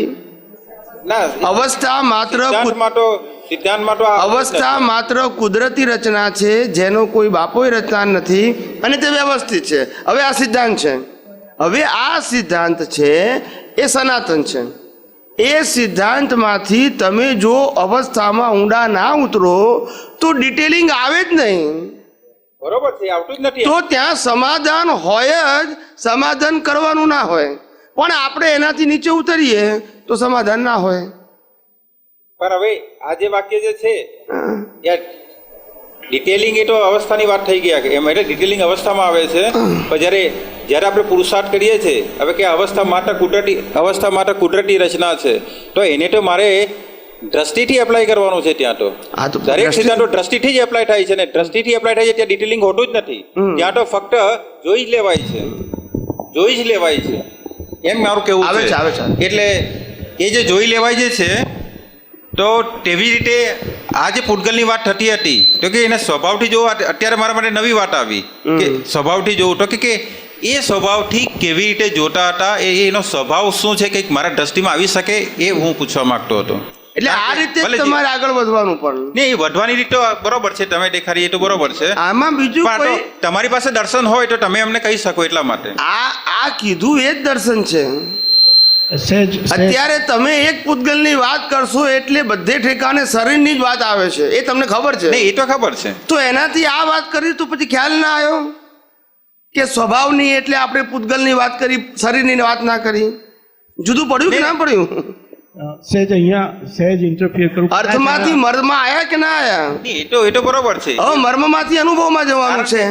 જે વખતે જે પૂતગલ ડિસ્ચાર્જ થઈ રહ્યું છે, એ તો એમાંનો એક નાનો ઉદયનો ભાગ છે, બરોબર ને? એ કે આખું શરીર કઈ ડિસ્ચાર્જ નથી થઈ રહ્યું. એમાં તો એક એક કર્મ જ્યારે ડિસ્ચાર્જ થાય છે ત્યારે તો એ પૂતગલનો ઉદય થયેલો ભાગ એ ડિસ્ચાર્જ થઈ રહ્યો છે, બરોબર ને? પરિણામ વાળો. હું શું કહેવા માંગુ છું, હવે એને પૂતગલ સ્વરૂપે જુએ છે. હું શું કહેવા માંગુ છું તમને જુદું કહેવા, હું એવું કહેવા માંગુ છું કે તમારી પાસે આ સમજણ જે આવી એ ક્યારે આવી? પૂતગલની ડેફિનેશનમાં સ્વભાવ આવ્યું ત્યારે આવી.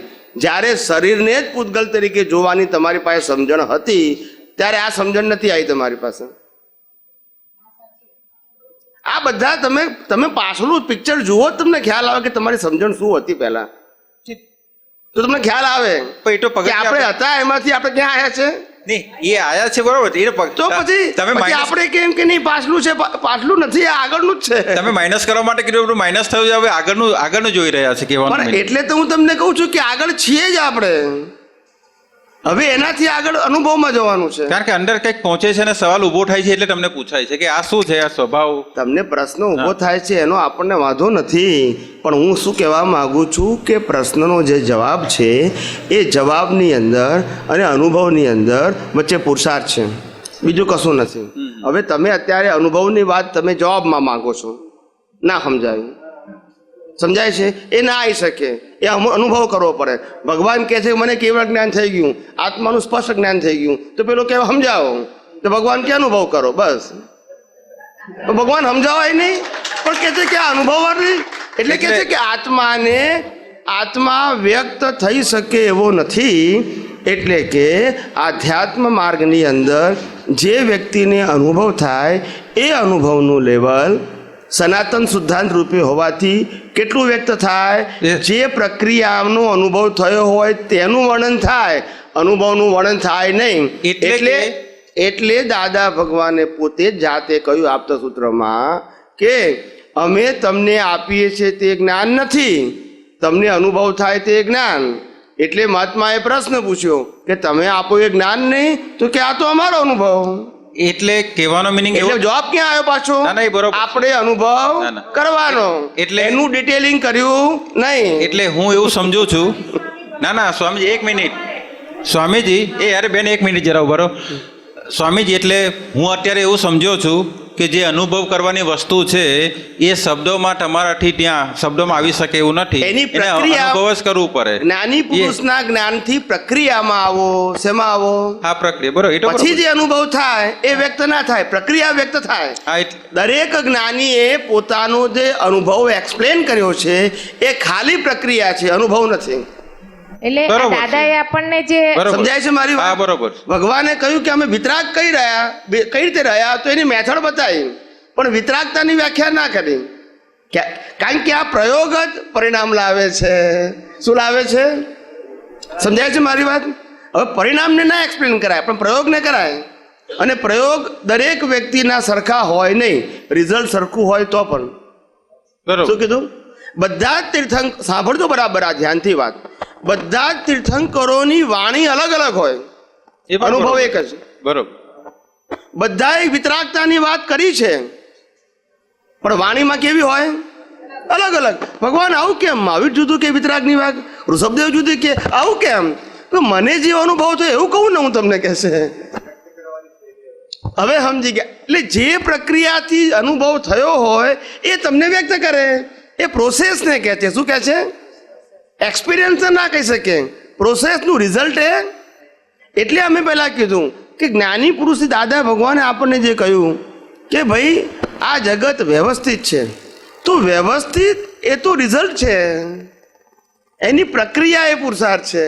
એટલે કંઈ પણ સંજોગો આવે અને વ્યવસ્થિત બોલી જઈએ છીએ એ રેડીમેડ આન્સર છે. બરોબર છે. એની અંદર પ્રયોગ નથી. પ્રયોગ નથી તો અનુભવ નથી. એ ટેમ્પરરી સોલ્યુશન છે. શું છે?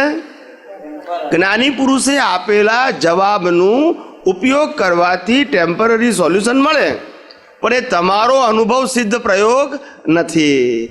હવે તમે જ્યારે વ્યવસ્થિત શક્તિનો જવાબ પ્રક્રિયામાં મૂકો, પ્રયોગમાં મૂકો, તારે ખ્યાલ આવે. આજે એક વ્યક્તિ આપણું અપમાન કરે તો પછી પ્રયોગ હોય આપણો કે આ વ્યક્તિએ આનું અપમાન કર્યું, ફાઇલ નંબર 1નું, ફાઇલ નંબર 50 અપમાન કર્યું, તો અપમાન કરવાની શક્તિ સ્વતંત્ર એની પાસે છે? વાણી બોલેવાની સ્વતંત્રતા સનાતન સિદ્ધાંત પ્રમાણે છે? નથી. આની પાસે અપમાન સાંભળવું એવી તૈયારી છે તો કે તૈયારી નથી. તો ભેગા કેમ થયા સંજોગ? તો કુદરતે બંનેના હિસાબો પૂરા કરવા માટે આ સંજોગ ભેગો કર્યો. એમાં પેલાની બોલવાની તૈયારી પણ નથી અને સાંભળવાની તૈયારી નથી. સંજોગ કુદરતે ભેગો કર્યો એટલે પેલાને બોલવું પડે અને સાંભળવું પડે. એ ફરજિયાત ભાગમાં જાય છે, ઓપ્શનમાં આવતું નથી. હવે આ પ્રક્રિયા જે ફરજિયાત ભાગમાં છે એની અંદર બેમાંથી કોઈ પક્ષ સ્વતંત્ર કરતા ન દેખાય. શું ના દેખાય? કરતા ના દેખાય તો દોષિત ના દેખાય. એનું રિઝલ્ટ સમભાવ. એનું રિઝલ્ટ. હવે જો આ પ્રક્રિયા ના કરી અને માત્ર સમભાવ નિકાલ કર્યો તો, માત્ર વ્યવસ્થિત બોલી ગયા તો રેડીમેડ થઈ ગયું. પછી એ તમારો અનુભવ નથી.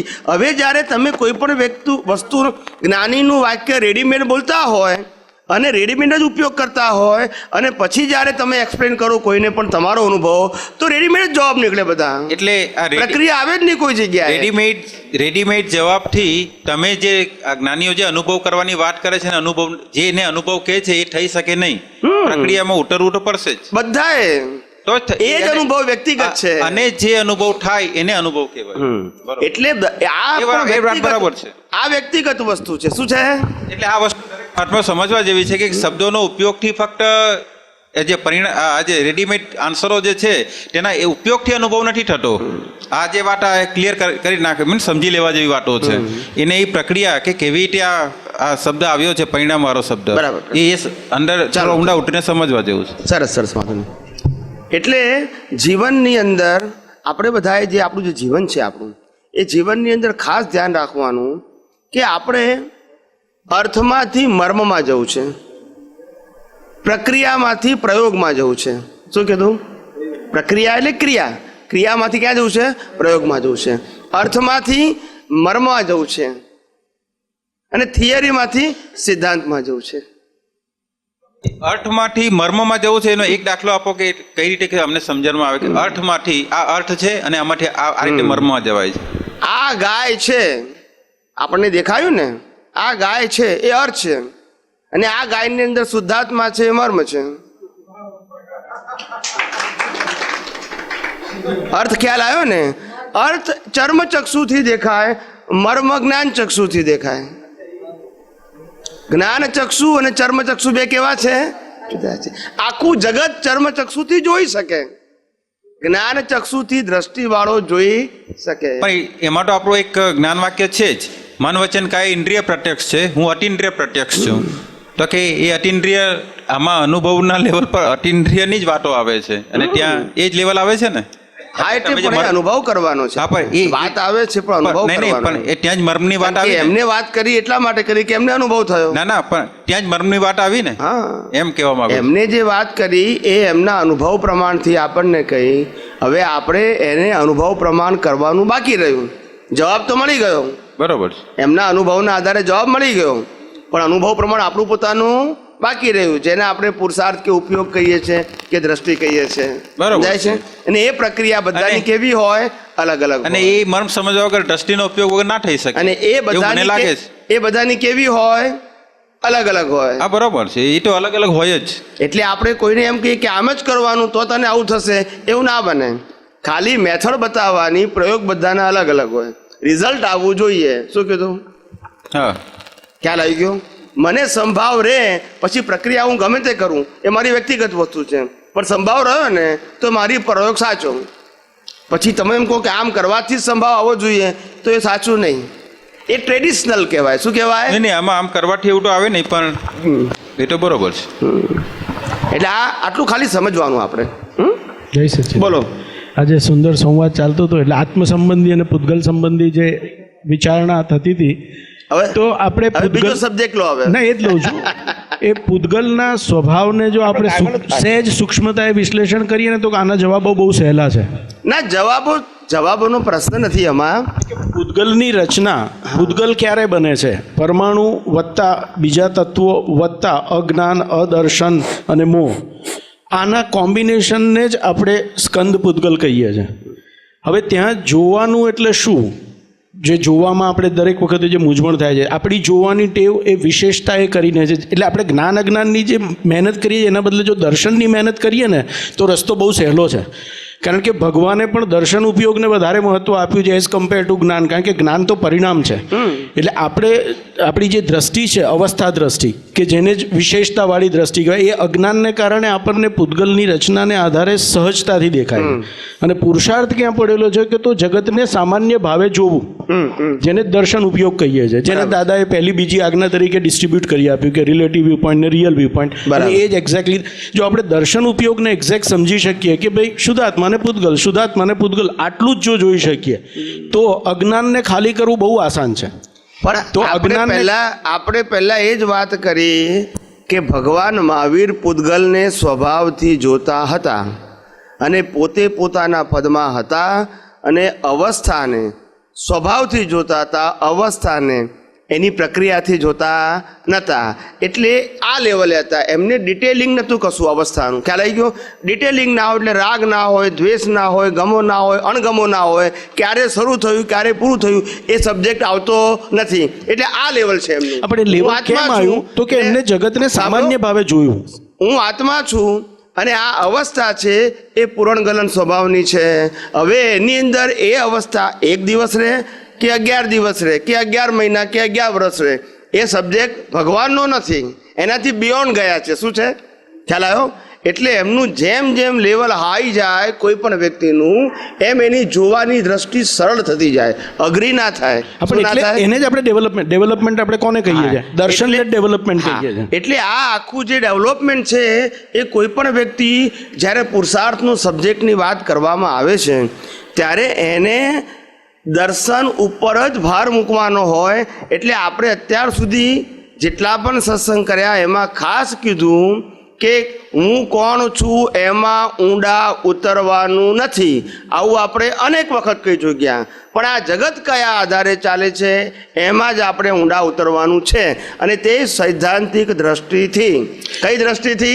શ્રદ્ધાની દ્રષ્ટિથી નહીં, અવસ્થાના ડિટેલિંગથી નહીં, પણ એ અવસ્થાને જોવાની છે એની છે સિદ્ધાંતથી. આપણે વાત કરી હતી કે નહીં? અને આ સિદ્ધાંતથી જોવું એ જ દર્શન. ત્યાં આત્મા આવતો નથી. આપણે આ કુદરતની વાત કરીએ છીએ, આત્માની વાત કરતા નથી. એટલે ખ્યાલ લાઈનો ડિમાર્કેશન આવી ગઈ. ક્યારેય આપણે આત્માની અંદર ઊંડા ઉતરવાના સત્સંગો કર્યા નથી આપણે. શું કીધું? ખાલી ગુણોની ભજનામાં પણ શું કીધું? સબ્જેક્ટ ટુ પ્રકૃતિ. શું કીધું? એટલે મને અહીંયા સહેજ ભેદ પડે છે. આઈ એમ નોટ, હું સાચો છું ખોટો છું ખબર નહીં, મને એવું લાગે છે કે તમે જે કહો છો કે જગત કેમ ચાલે છે એને દર્શન કહેવાય, એના બદલે મને એવું લાગે છે કે દર્શન એટલે જગતને તત્વ અવસ્થાથી જોવું. પણ એ થયું અને ને. જગત કેવી રીતે ચાલે છે જ્ઞાનનો વિષય છે, દર્શનનો વિષય ખાલી 6 તત્વની દ્રષ્ટિથી જગતને જોવાની કોશિશ કરવી, અને તો અજ્ઞાન એની મેતે ખાલી થઈ જશે અને જ્ઞાનમાં પરિણામ પામતું જશે. પણ જ્યાં સુધી મારી દ્રષ્ટિ અવસ્થાવાળી હશે, 6 તત્વો જે જોવાની વાત છે આપણે 6 એટલે એને જાડી ભાષામાં શુદ્ધાત્માને ભોગવટો કયો પહેલી, એટલે બિગિનિંગ ત્યાંથી થશે. આપણે એને પણ એનાથી પણ ઊંચી વાત કરી છે કે આમાં 6 તત્વોની અંદર કાળ તત્વ શું ભાગ ભજવે છે, ઉદ્ગલ તત્વ શું ભાગ ભજવે છે, ધર્માસ્તિકાય શું ભજવે છે, અધર્માસ્તિકાય શું ભજવે છે ભાગ, ખ્યાલ આવી ગયો. પછી પૂદગલ તત્વ, પછી આપણે શું રહ્યું બાકી, અને સ્પેસ તત્વ. એમાં નથી જવું ડિટેલિંગમાં, ખ્યાલ આવી ગયો. એ પરિણામવાળા ભાગની સાથે સંકળાયેલી વસ્તુ છે ને કુદરતે પ્રોવાઈડ કરે છે. શું કરે છે? એટલે આપણે એને શું કીધું કે પૂરણ કરેલું ગલન કરે છે, અને ગલન કરવાના સંજોગો કોણ આપે છે? કુદરત આપે છે. એટલે પેલામાં જવું નથી, પાછું પેલામાં જશો તો આમાં ઊંડા ઉતરી જશે. ના ગુંચાય નથી, એનાથી મારો અનુભવ એવું કહે છે સહેલું પડે છે એ વસ્તુ. ના, એટલે હું મારા અનુભવનું એ વર્ણન કરી રહ્યો આપણને છું. સાંભળો મારી વાત, એ જ્યારે તમે પ્રયોગ કરો ત્યારે તમને ખ્યાલ આવે. હંમેશા જે વસ્તુ જેને સિદ્ધ થઈ ગઈ હોય એના માટે સરળ હોય, જેને સિદ્ધ ના થઈ હોય એના માટે સરળ ના હોય. એટલે ધારો કે તમારી આ 6 તત્વોને કોઈ પણ અવસ્થામાં જોવાની દ્રષ્ટિ પાકી થઈ ગઈ હોય તો તમને એ સરળ લાગે. બીજાને એમ લાગે કે આવી રીતે હવે આ 6 તત્વો એક અવસ્થામાં જુદા જોવું તો પાછું મને અઘરું લાગશે. ના, હું ડિપેન્ડ છે. તત્વને જોવા નથી કહેતો, એ તો આવશે જ નહીં, એ તો કેવળમાં જ દેખાશે. હા. એટલે એ તો અત્યારે મને, પણ એનાથી ઉપર જ્યારે હું જાડી પરિભાષામાં જઉં તો જે મારી દ્રષ્ટિ અત્યારે જેમ હું વ્યક્તિ વિશેષ તરીકે કે ડિગ્રી વિશેષ તરીકે જોઉં છું, એના બદલે 2 જ વસ્તુ તરીકે જોઉં છું કે ભાઈ લીમડાનું ઝાડ હોય કે ગધેડો હોય કે વાઈફ હોય કે સન હોય, તો બધામાં શુદ્ધાત્માને ભોગવટો ફક્ત આટલી જ દ્રષ્ટિથી જ્યારે હું જોઉં છું, જેને મને એવું લાગે છે કે એ દર્શન ઉપયોગ છે, તો મારે એના ડિટેલિંગમાં જવું જ નથી પડતું. અને એટલે આપણે હવે તો હું સીધો પુરુષાર્થ ધર્મમાં ઇઝીલી એન્ટર થઈ એટલે જાઉં આપણે છું સંક્ષિપ્ત કે હવે થઈ ગયું નિકાલ ને. કરી નાખો બસ. એટલે આપણે પેલી તત્વદ્રષ્ટિ 6 એનો પણ જવાબ આવ્યો નહીં. એ તો કેવળમાં જ આવશે. એ તો સ્વભાવમાં આવી જાય. હા, એ તો ખાલી મારી દ્રષ્ટિમાં તમારી હોય. દ્રષ્ટિ સ્થિર થઈ જાય એટલે તત્વ રૂપે જ દેખાય, અવસ્થા રૂપે ના દેખાય. ને એલિમેન્ટ સનાતન છે. શું છે? સનાતન. એમાં કોઈ સર્જન વિસર્જન, વધવું ઘટવું, ઉત્પન્ન થવું કે નાશ થવું કારણ એવું કે આવતું. એલિમેન્ટ બી મને ક્યારે દેખાશે તો કે જ્યારે પૂદગલ તત્વની અંદર પડેલું અજ્ઞાન અને અદર્શન અને મોહ, એને હું ખાલી કરતો જઈશ જેમ જેમ. હવે એ ખાલી થવું મીન્સ કે મારા જ્ઞાનનું પ્રગટ થવું. જી. એ જેટલું અજ્ઞાન અદર્શન અને મોહ પૂદગલ તત્વમાંથી ખાલી થતો જશે, જેને જ આપણે કર્મો કહીએ છીએ, બરાબર. અને એના આધારે જ નામ રૂપ ગોત્ર આયુષ્ય બધું બંધાય છે. તો એ બધા પછી મને છેલ્લે દેખાશે, પણ જ્યાં સુધી એમાંથી હું અજ્ઞાન અદર્શન પાછું નહીં ખેંચું. હવે એ બધું પાછું ખેંચવાનો આધાર શું? તો કે જ્યાં સુધી હું અજ્ઞાનને જ્ઞાન માની અને જીવું છું, તો એને મારે ચોખ્ખું કેવી રીતે કરવું? તો કે હું દર્શન ઉપયોગ કોઈક રીતે વાપરી શકું કે જેથી કરીને હું એના ઊંડાણમાં જ ના જાઉં. અને દર્શન ઉપયોગ એટલે આટલું સહેલું, દાદાની પહેલી બીજી આજ્ઞા જ લાગે છે કે ભાઈ આ રિલેટિવ ને રિયલ આટલું જ. જો આનાથી વધારે ઊંડો ઉતરીશ જ નહીં અંદર, તો અજ્ઞાન એની મેતે, જેમ આપણે કહ્યું કે ભાઈ પૂરણ થયેલું ગલન થઈ જ રહ્યું છે, તો મારે એમાં કશું કરવાનું જ નથી. મારે તો ખાલી એ અવસ્થાને જોઈ લેવાની છે, તો એની મેતે એ નિર્જરા થઈ જ રહી છે. મારે ખાલી દર્શને કરીને આ છૂટું રાખવું અને વ્યવસ્થિત મારી સમજમાં ગોઠવી રાખવું, એટલે વાત પૂરી થઈ ગઈ. એટલે તો સંભાવે નિકાલ થયા જ કરશે. એટલે બરાબર વાત સાચી છે, પણ આ જે રીતે આપણે આપણા મગજમાં સેટ કર્યું છે એવું દરેક વ્યક્તિએ પોતાના મગજમાં આ જ જ્ઞાનને પુરુષાર્થ રૂપે અલગ રીતે સેટ કર્યું હોય. મારી વાત સમજાય છે? દરેકનું સેટિંગ અલગ છે. એટલે જ મેં કહ્યું કે આટલું બધું ડિસ્કશન ચાલતું, મારો અનુભવ હું શેર કરું કે આ સહેલું પડે મને બહુ. ના, એટલે એવું સહેલું કે અઘરું એવું હોતું નથી. આધ્યાત્મ માર્ગની અંદર સહેલું અઘરું નથી હોતું. મારી પ્રકૃતિને આધારે જે વસ્તુથી, જે સમજથી, જે ઉપયોગથી, જે દ્રષ્ટિથી હું ફાઇલનો સંભાવે નિકાલ કરી શક્યો, એ જ મારી દ્રષ્ટિ મારા માટે યથાર્થ છે. પછી બીજાની દ્રષ્ટિ એના કરતાં હાયર હોય કે લોયર હોય, પણ મારે કામની નથી. કારણ કે મારે રિઝલ્ટ સાથે નિસ્બત છે, પ્રક્રિયા સાથે નહીં. પ્રક્રિયાનું પરિણામ ભલે રિઝલ્ટ છે, ખ્યાલ આવી ગયો, પણ મારો સેન્ટર પોઈન્ટ રિઝલ્ટ છે. અને આ પ્રક્રિયાથી મને રિઝલ્ટ આવ્યું, માટે મારા માટે, મારી પ્રકૃતિ માટે આ પ્રયોગ કરેક્ટ છે. હવે એ પ્રયોગ બીજા માટે કરેક્ટ ના પણ હોય અને રિઝલ્ટ ના પણ આવે, ખ્યાલ આવી ગયો. માટે કીધું કે રીત બધાની અલગ અલગ હોય, રિઝલ્ટ એક હોય. અને માટે રીત અલગ હોવાથી બધા તીર્થંકરોની, બધા જ્ઞાનીઓની, અનુભવી જ્ઞાનીઓની ભાષા પણ અલગ અલગ હોય છે. ખ્યાલ આવી ગયો? મને એવું લાગે છે કે રીત પણ એક જ હોય, અવસ્થાઓ જુદી જુદી હોય. રીતમાં તો આટલું જ હોય, દર્શન ઉપયોગ ને જ્ઞાન ઉપયોગ જ હોય બધાનો. એ રીત ના કહેવાય. એ રીતે એ દ્રષ્ટિ છે ને, કારણ કે દ્રષ્ટિ તો બધાની સેમ જ હોય, એટલે દ્રષ્ટિ અનેકાંત ના હોય. સાંભળો, રીત એટલે પ્રયોગ કહેવાય. શું કહેવાય? પ્રયોગ બધાના જુદા હોય. હું તમને કદાચ અત્યારે જાડી ભાષામાં ખ્યાલ ના આવે એટલે હું ઝીણી ભાષામાં ખ્યાલ આવે, જાડી ભાષામાં તમને કહું જે પેલું વાક્ય છે ને, પૂર્વે જ્ઞાની થઈ ગયા. મોક્ષ માર્ગ એક જ હોય, અલગ અલગ ના હોય. એમ કે રીત એ બી એક જ હોય, વચ્ચેનું જે પૂતગલના પરિણામો હોય એ અલગ અલગ હોય, પણ એની જે અંદર જવાની આપણે રીત છે. પરિણામની વાત નથી કરતા, પુરુષાર્થની વાત કરીએ છીએ. હા, પણ રીત તો એક જ હોય ને. એ મોક્ષ માર્ગ આપણે એક જ કહીએ છીએ. બધાના અલગ અલગ હોય, બધાની રીત અલગ અલગ હોય, રિઝલ્ટ એક જ હોય.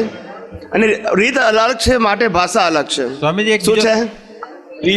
રીત અલગ છે માટે ભાષા અલગ છે, રિઝલ્ટ એક જ છે. ભાષા તો ડિસ્ચાર્જ છે, રીત એક જ હોય એવું હજી ખબર નથી. આઈ મે બી રોંગ. સ્વામીજી, એટલે જે ભાષા છે એ પૂર્વ ભવનું પરિણામ શાંત છે. રહેજો હવે. હું બીજો સવાલ પૂછું છું.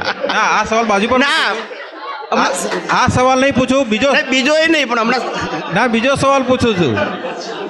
આ બીજો સવાલ હંમેશા મારે સાંભળો, બહુ શોર્ટ સવાલ છે, પણ એને કનેક્ટેડ છે. બહુ શોર્ટ સવાલ છે. મારે બે સાહેબ, આમાં મેં ક્ષમાપનાની જે વાત કરી હતી તો એ શરૂ જ નથી થઈ હજી. મારે એક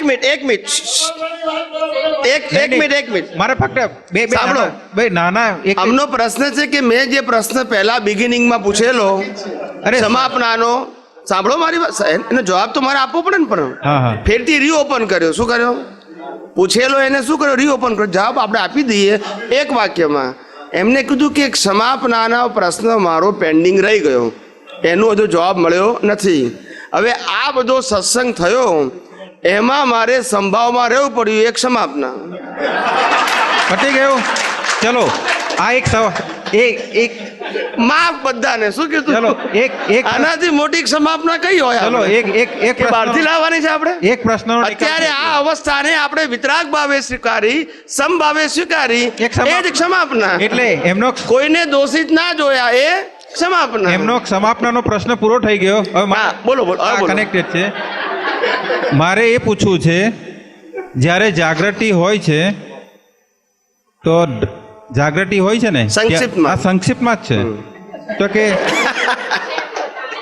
જ્યારે તમારે રિયલ દ્રષ્ટિ તમે વાપરો છો ત્યારે જાગૃતિ હોય છે.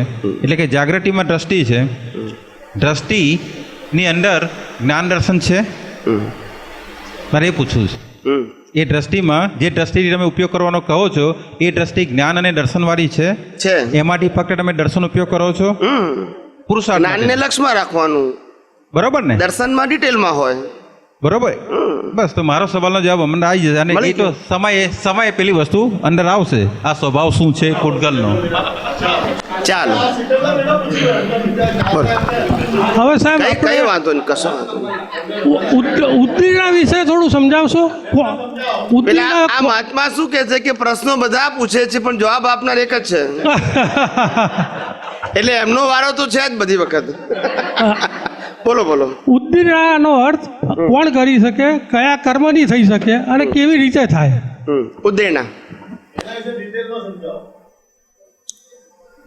ઉદ્દીર્ણા એટલે શું કહેવાય કે એવી જ્ઞાન દશા જે કે જ્ઞાન દશાને કારણે જે રીતે કર્મો ચાર્જ થયા હોય.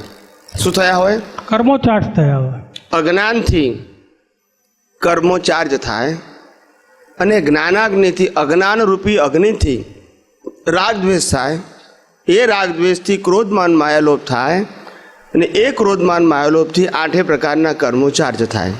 એટલે આ ચાર્જની પ્રક્રિયા કીધી. હવે આપણી વાત કરવી છે ઉદ્દીર્ણાની. બરાબર છે? તો ઉદ્દીર્ણા એટલે શું કે અજ્ઞાન રૂપી અગ્નિથી કર્મો ચાર્જ થાય અને જ્ઞાન રૂપી અગ્નિથી કર્મો ભોગવ્યા વગર ઓગળી જાય. એનું નામ ઉદ્દીર્ણા. આ તમને પેલા સાદી ડેફિનેશન આપું છું, ડિટેલ પછી કહું છું. પછી બરાબર, પહેલી ડેફિનેશન આપું, તમને ઘેર બેસવી જોઈએ ને. શાસ્ત્રોમાં જે લખ્યું છે એમાં તમને કઈ સમજણ નહીં પડે. એટલે ઉદ્દીરણાનો મતલબ અજ્ઞાનરૂપી અગ્નિથી કર્મો ચાર્જ થાય અને જ્ઞાનરૂપી અગ્નિથી કર્મો શું થઈ જાય? ભસ્મીભૂત. ભોગવ્યા વગર ઓગળી જાય. એનું નામ ઉદ્દીરણા. ઉદ્દીરણા. ભોગવે એ તો નેચરલ ફોર્મ છે, દરેકને થાય બધાને છે. ભોગવવું હા, પડે એ છે, તો કર્મ થાય. બાંધેલા ભોગવવા પડે છે. આમાં ભોગવવા પડતા નથી અને ઉકલી જાય છે, માટે એને શું કહેવાય છે? ઉદ્દીરણા. ઉદ્દીરણા. આ ઉદ્દીરણા એ જ્ઞાનીઓની વિશિષ્ટ જ્ઞાનાગ્નિ છે. કઈ અગ્નિ? જેમ અજ્ઞાનીઓની અજ્ઞાનરૂપી અગ્નિ છે, જેનાથી કર્મો ભયંકર પ્રકારના ટોપ ટુ બોટમ લેવલના ચાર થાય છે, એવી રીતે જ્ઞાનીઓની જ્ઞાન દશા હાઈ લેવલની હોય ત્યારે આ કર્મના દળિયા જે ચાર થયેલા છે એની જ્ઞાનાગ્નિથી ભસ્મીભૂત થઈ જાય. એટલે દાદા ભગવાન કહેતા હતા, અમે જ્યારે જ્ઞાન આપીએ છીએ ત્યારે તમારા જે અનંત અવતારના કર્મો છે એ બાળીને ભસ્મીભૂત કરે છે જ્ઞાની પુરુષ. પણ લોકોને ખબર ના પડી કે ભસ્મીભૂત કયા કર્મો થાય. સમજાય છે? જવાબ સાંભળી લીધો પણ જવાબની અંદર મર્મ શું છે ખબર ના પડી. અર્થ ખબર પડી કે કર્મો ભસ્મીભૂત થયા એવું ખબર પડી, પણ કયા એ ખબર પડી નહીં. ને મર્મ ના ખબર પડી.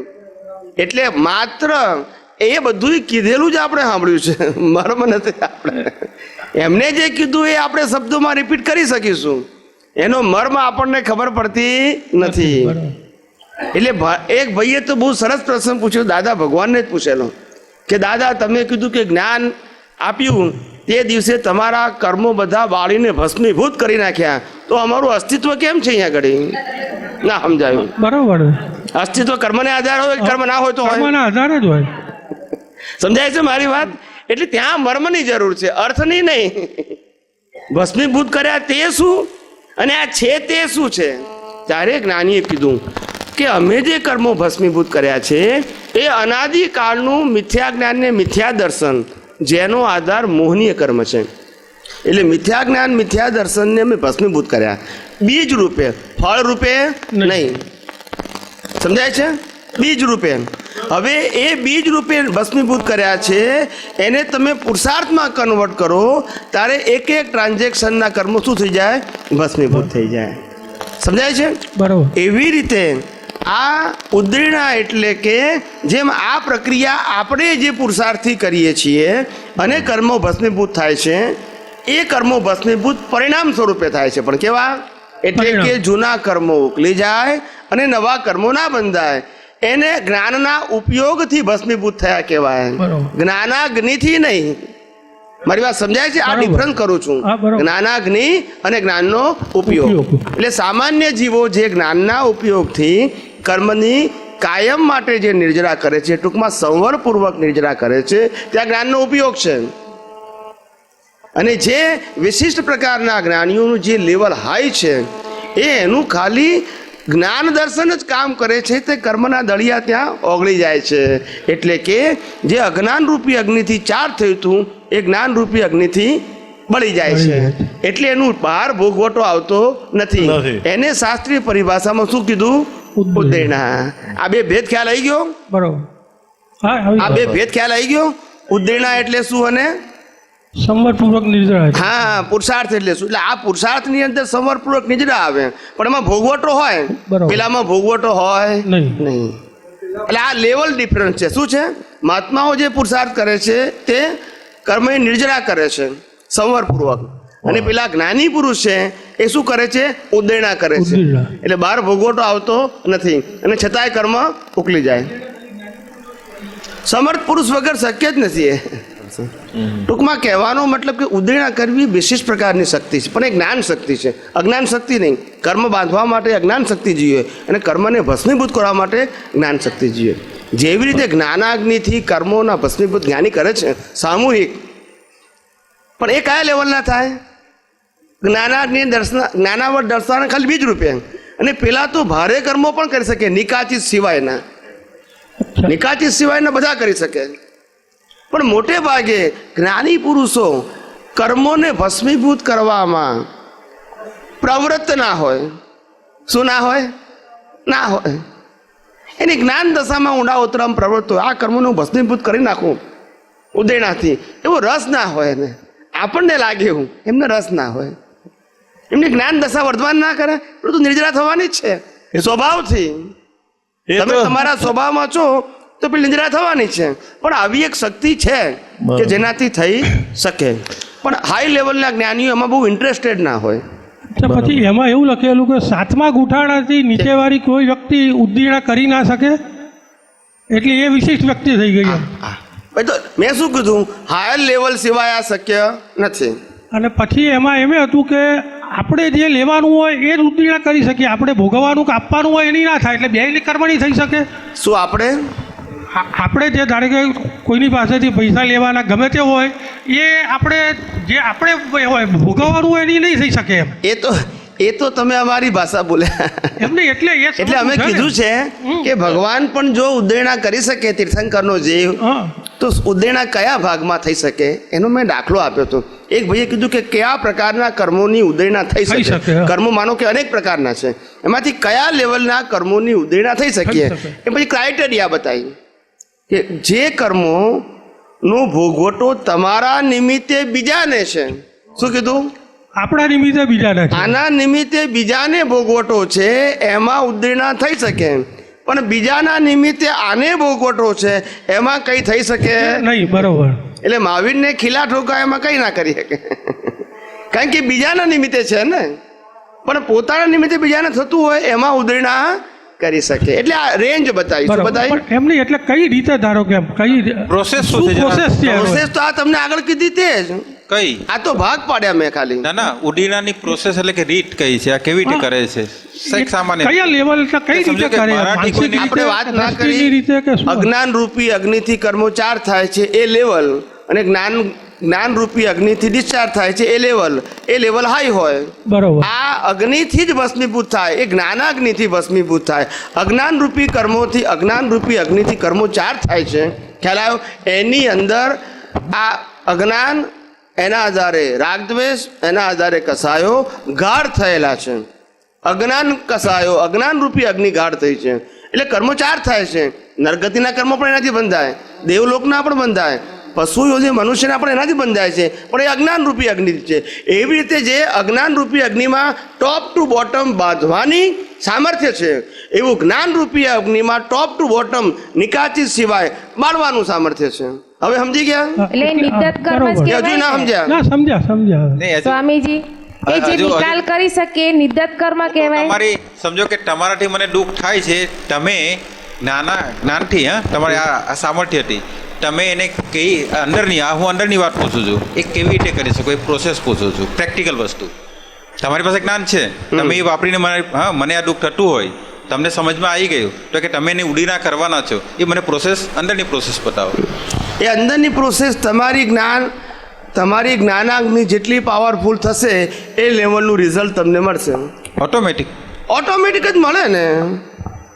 અત્યારે તો આપણે કેવી પ્રોસેસ છે કે મારાથી એમને દુઃખ થતું હોય તો આપણે પ્રતિક્રમણ કરીએ છીએ. એ લો લેવલની વાત નહીં, છે, જ્ઞાનાગ્નિની વાત નથી. હા પણ એટલે હું એ તો ટ્રાન્ઝેક્શનના આધારે તમે આન્સર આપો છો કે ભાઈ આને દુઃખ થઈ ગયું, એનું પ્રતિક્રમણ કરવું, નિશ્ચય કરવું, ભાવ કરવું વગેરે વગેરે. એની વાત નથી. જ્ઞાનાગ્નિ જુદી વસ્તુ, એ અનુભવ પ્રમાણ છે. શું છે? જેમ અજ્ઞાન એ પણ અનુભવ પ્રમાણ છે, એમ જ્ઞાન પણ એ અનુભવ પ્રમાણ છે. આમાં અજ્ઞાનમાં જેટલો ઊંડો ઉતરે એટલું અજ્ઞાન ગાઢ થાય, જ્ઞાનમાં જેટલો અનુભવમાં જાય એટલો જ્ઞાન ગાઢ થાય. એ જેમ લેવલ હાઈ જાય એમ એની રેડિયસ જ્ઞાનાગ્નિ વધતી જાય એટલે બાળી શકે. એ કેવી રીતે એ જ્ઞાન, ચલો જ્ઞાન છે, આજે તમારી પાસે તો જ્ઞાન છે, તમે એ જ્ઞાનનો ઉપયોગ કેવી રીતે કરો, એટલે તમે કેવી રીતે કરો છો તમે જરા થોડો શબ્દમાં સમજાવશો તો કે આ ખબર પડશે એમને કે આવી રીતે આવું જ્ઞાન જો મારી પાસે અત્યારે ના હોય તો હું તો ઉપયોગ કરી શકવાનો નથી, તમારી પાસે છે તોય તમે ઉપયોગ કરવાનો છો. એક દાખલો આપું તમને. આ દાખલો પછી પૂર્ણ વિરામ. મારા પૂરતું ચાલુ પડે, બસ એમના પૂરતું પૂર્ણ ને કહું તો કે છે કે દાખલો આપું તમને કે જ્ઞાનાગ્નિનો એક નાનો દાખલો આપું છે, બધાને સમજાય એવો.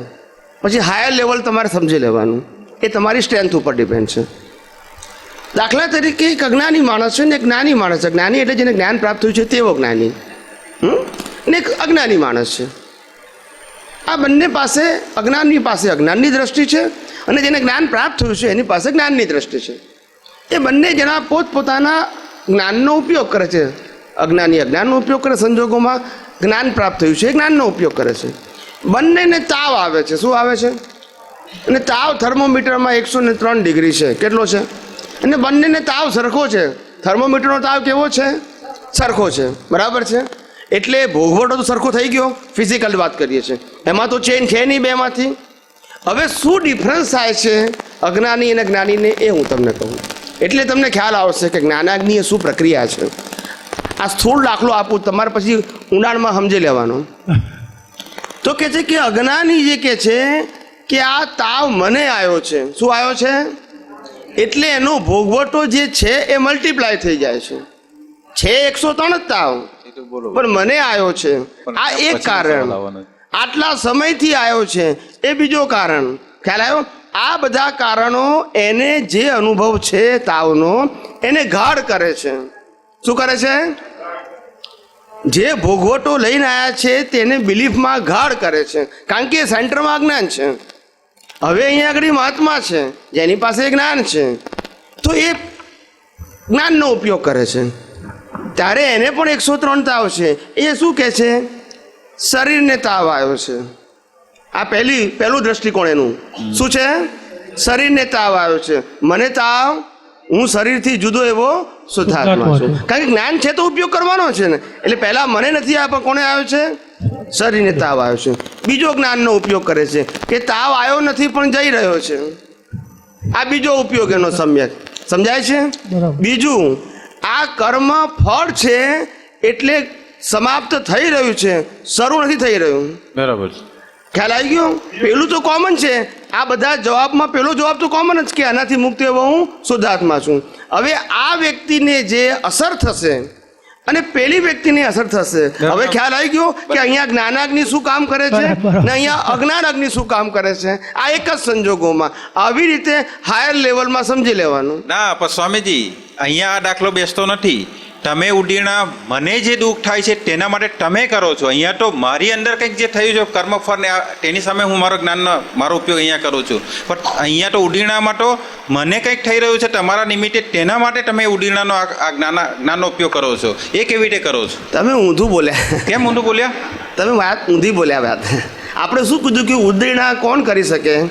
તમારા નિમિત્તે મને જો ભોગવટો આવતો હોય, એ મારા નિમિત્તે કોઈને દુઃખ થવાનું હોય તો એ જે અજ્ઞાન અગ્નિ છે એને હું બાળી શકું જ્ઞાનાગ્નિથી.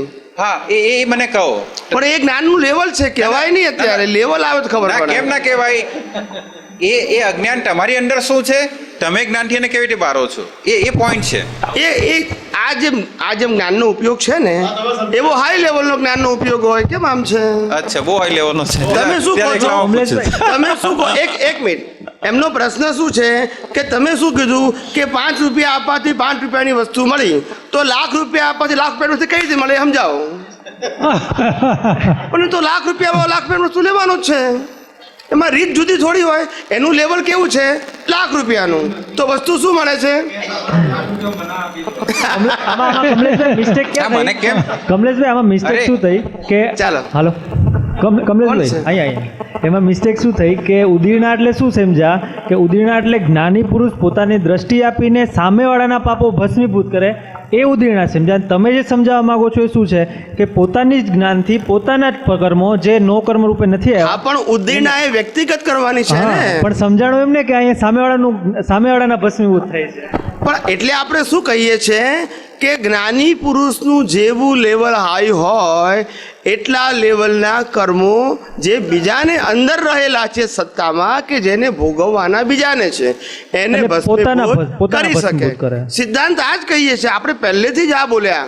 અંદર રહેલા, અંદર ભોગવવાના નહીં. પોતે બીજાને ભોગવાડામાં નિમિત્ત બનેલા કર્મો જે મારી અંદર પડ્યા છે, મારા પ્રકૃતિના ઉદયમાં કોઈને દુઃખ આપવાનો વ્યવહાર લઈને આવ્યો છું વાણી કે વર્તન રૂપે, એ મારી અંદર રહેલું કર્મને જ્ઞાનાગ્નિથી ભસ્મભૂત કરી શકું. સમજાય છે? એટલે નો કર્મમાં જે સામે વાળાને ભોગવટો ના આવે, જે ઉદયમાં નથી આવ્યા અને બીજ સ્વરૂપે છે એ જ હોય ને. એટલે નો કર્મ, નો કર્મ. જય સચ્ચિદાનંદ. બોલો.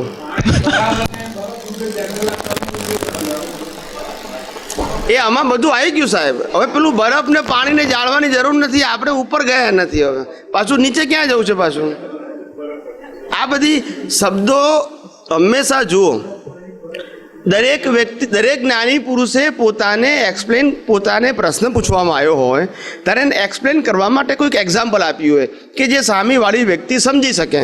એટલે એમને કીધું કે ભાઈ આ બરફ ને પાણી જેવા કર્મો, વરાળ અને પાણી જેવા કર્મો જે છે એ ઉડી જશે, પણ બરફ જેવા રહેશે, એને વાર લાગશે ઉડતા.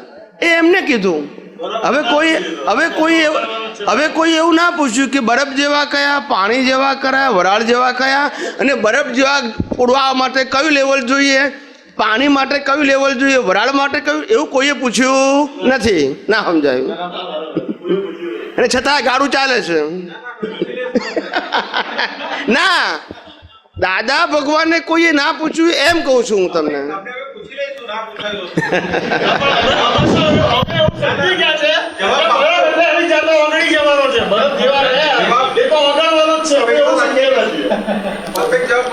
તમે તમારા સ્વભાવમાં રહો તો ઓગળવું એ પણ સ્વભાવ જ છે.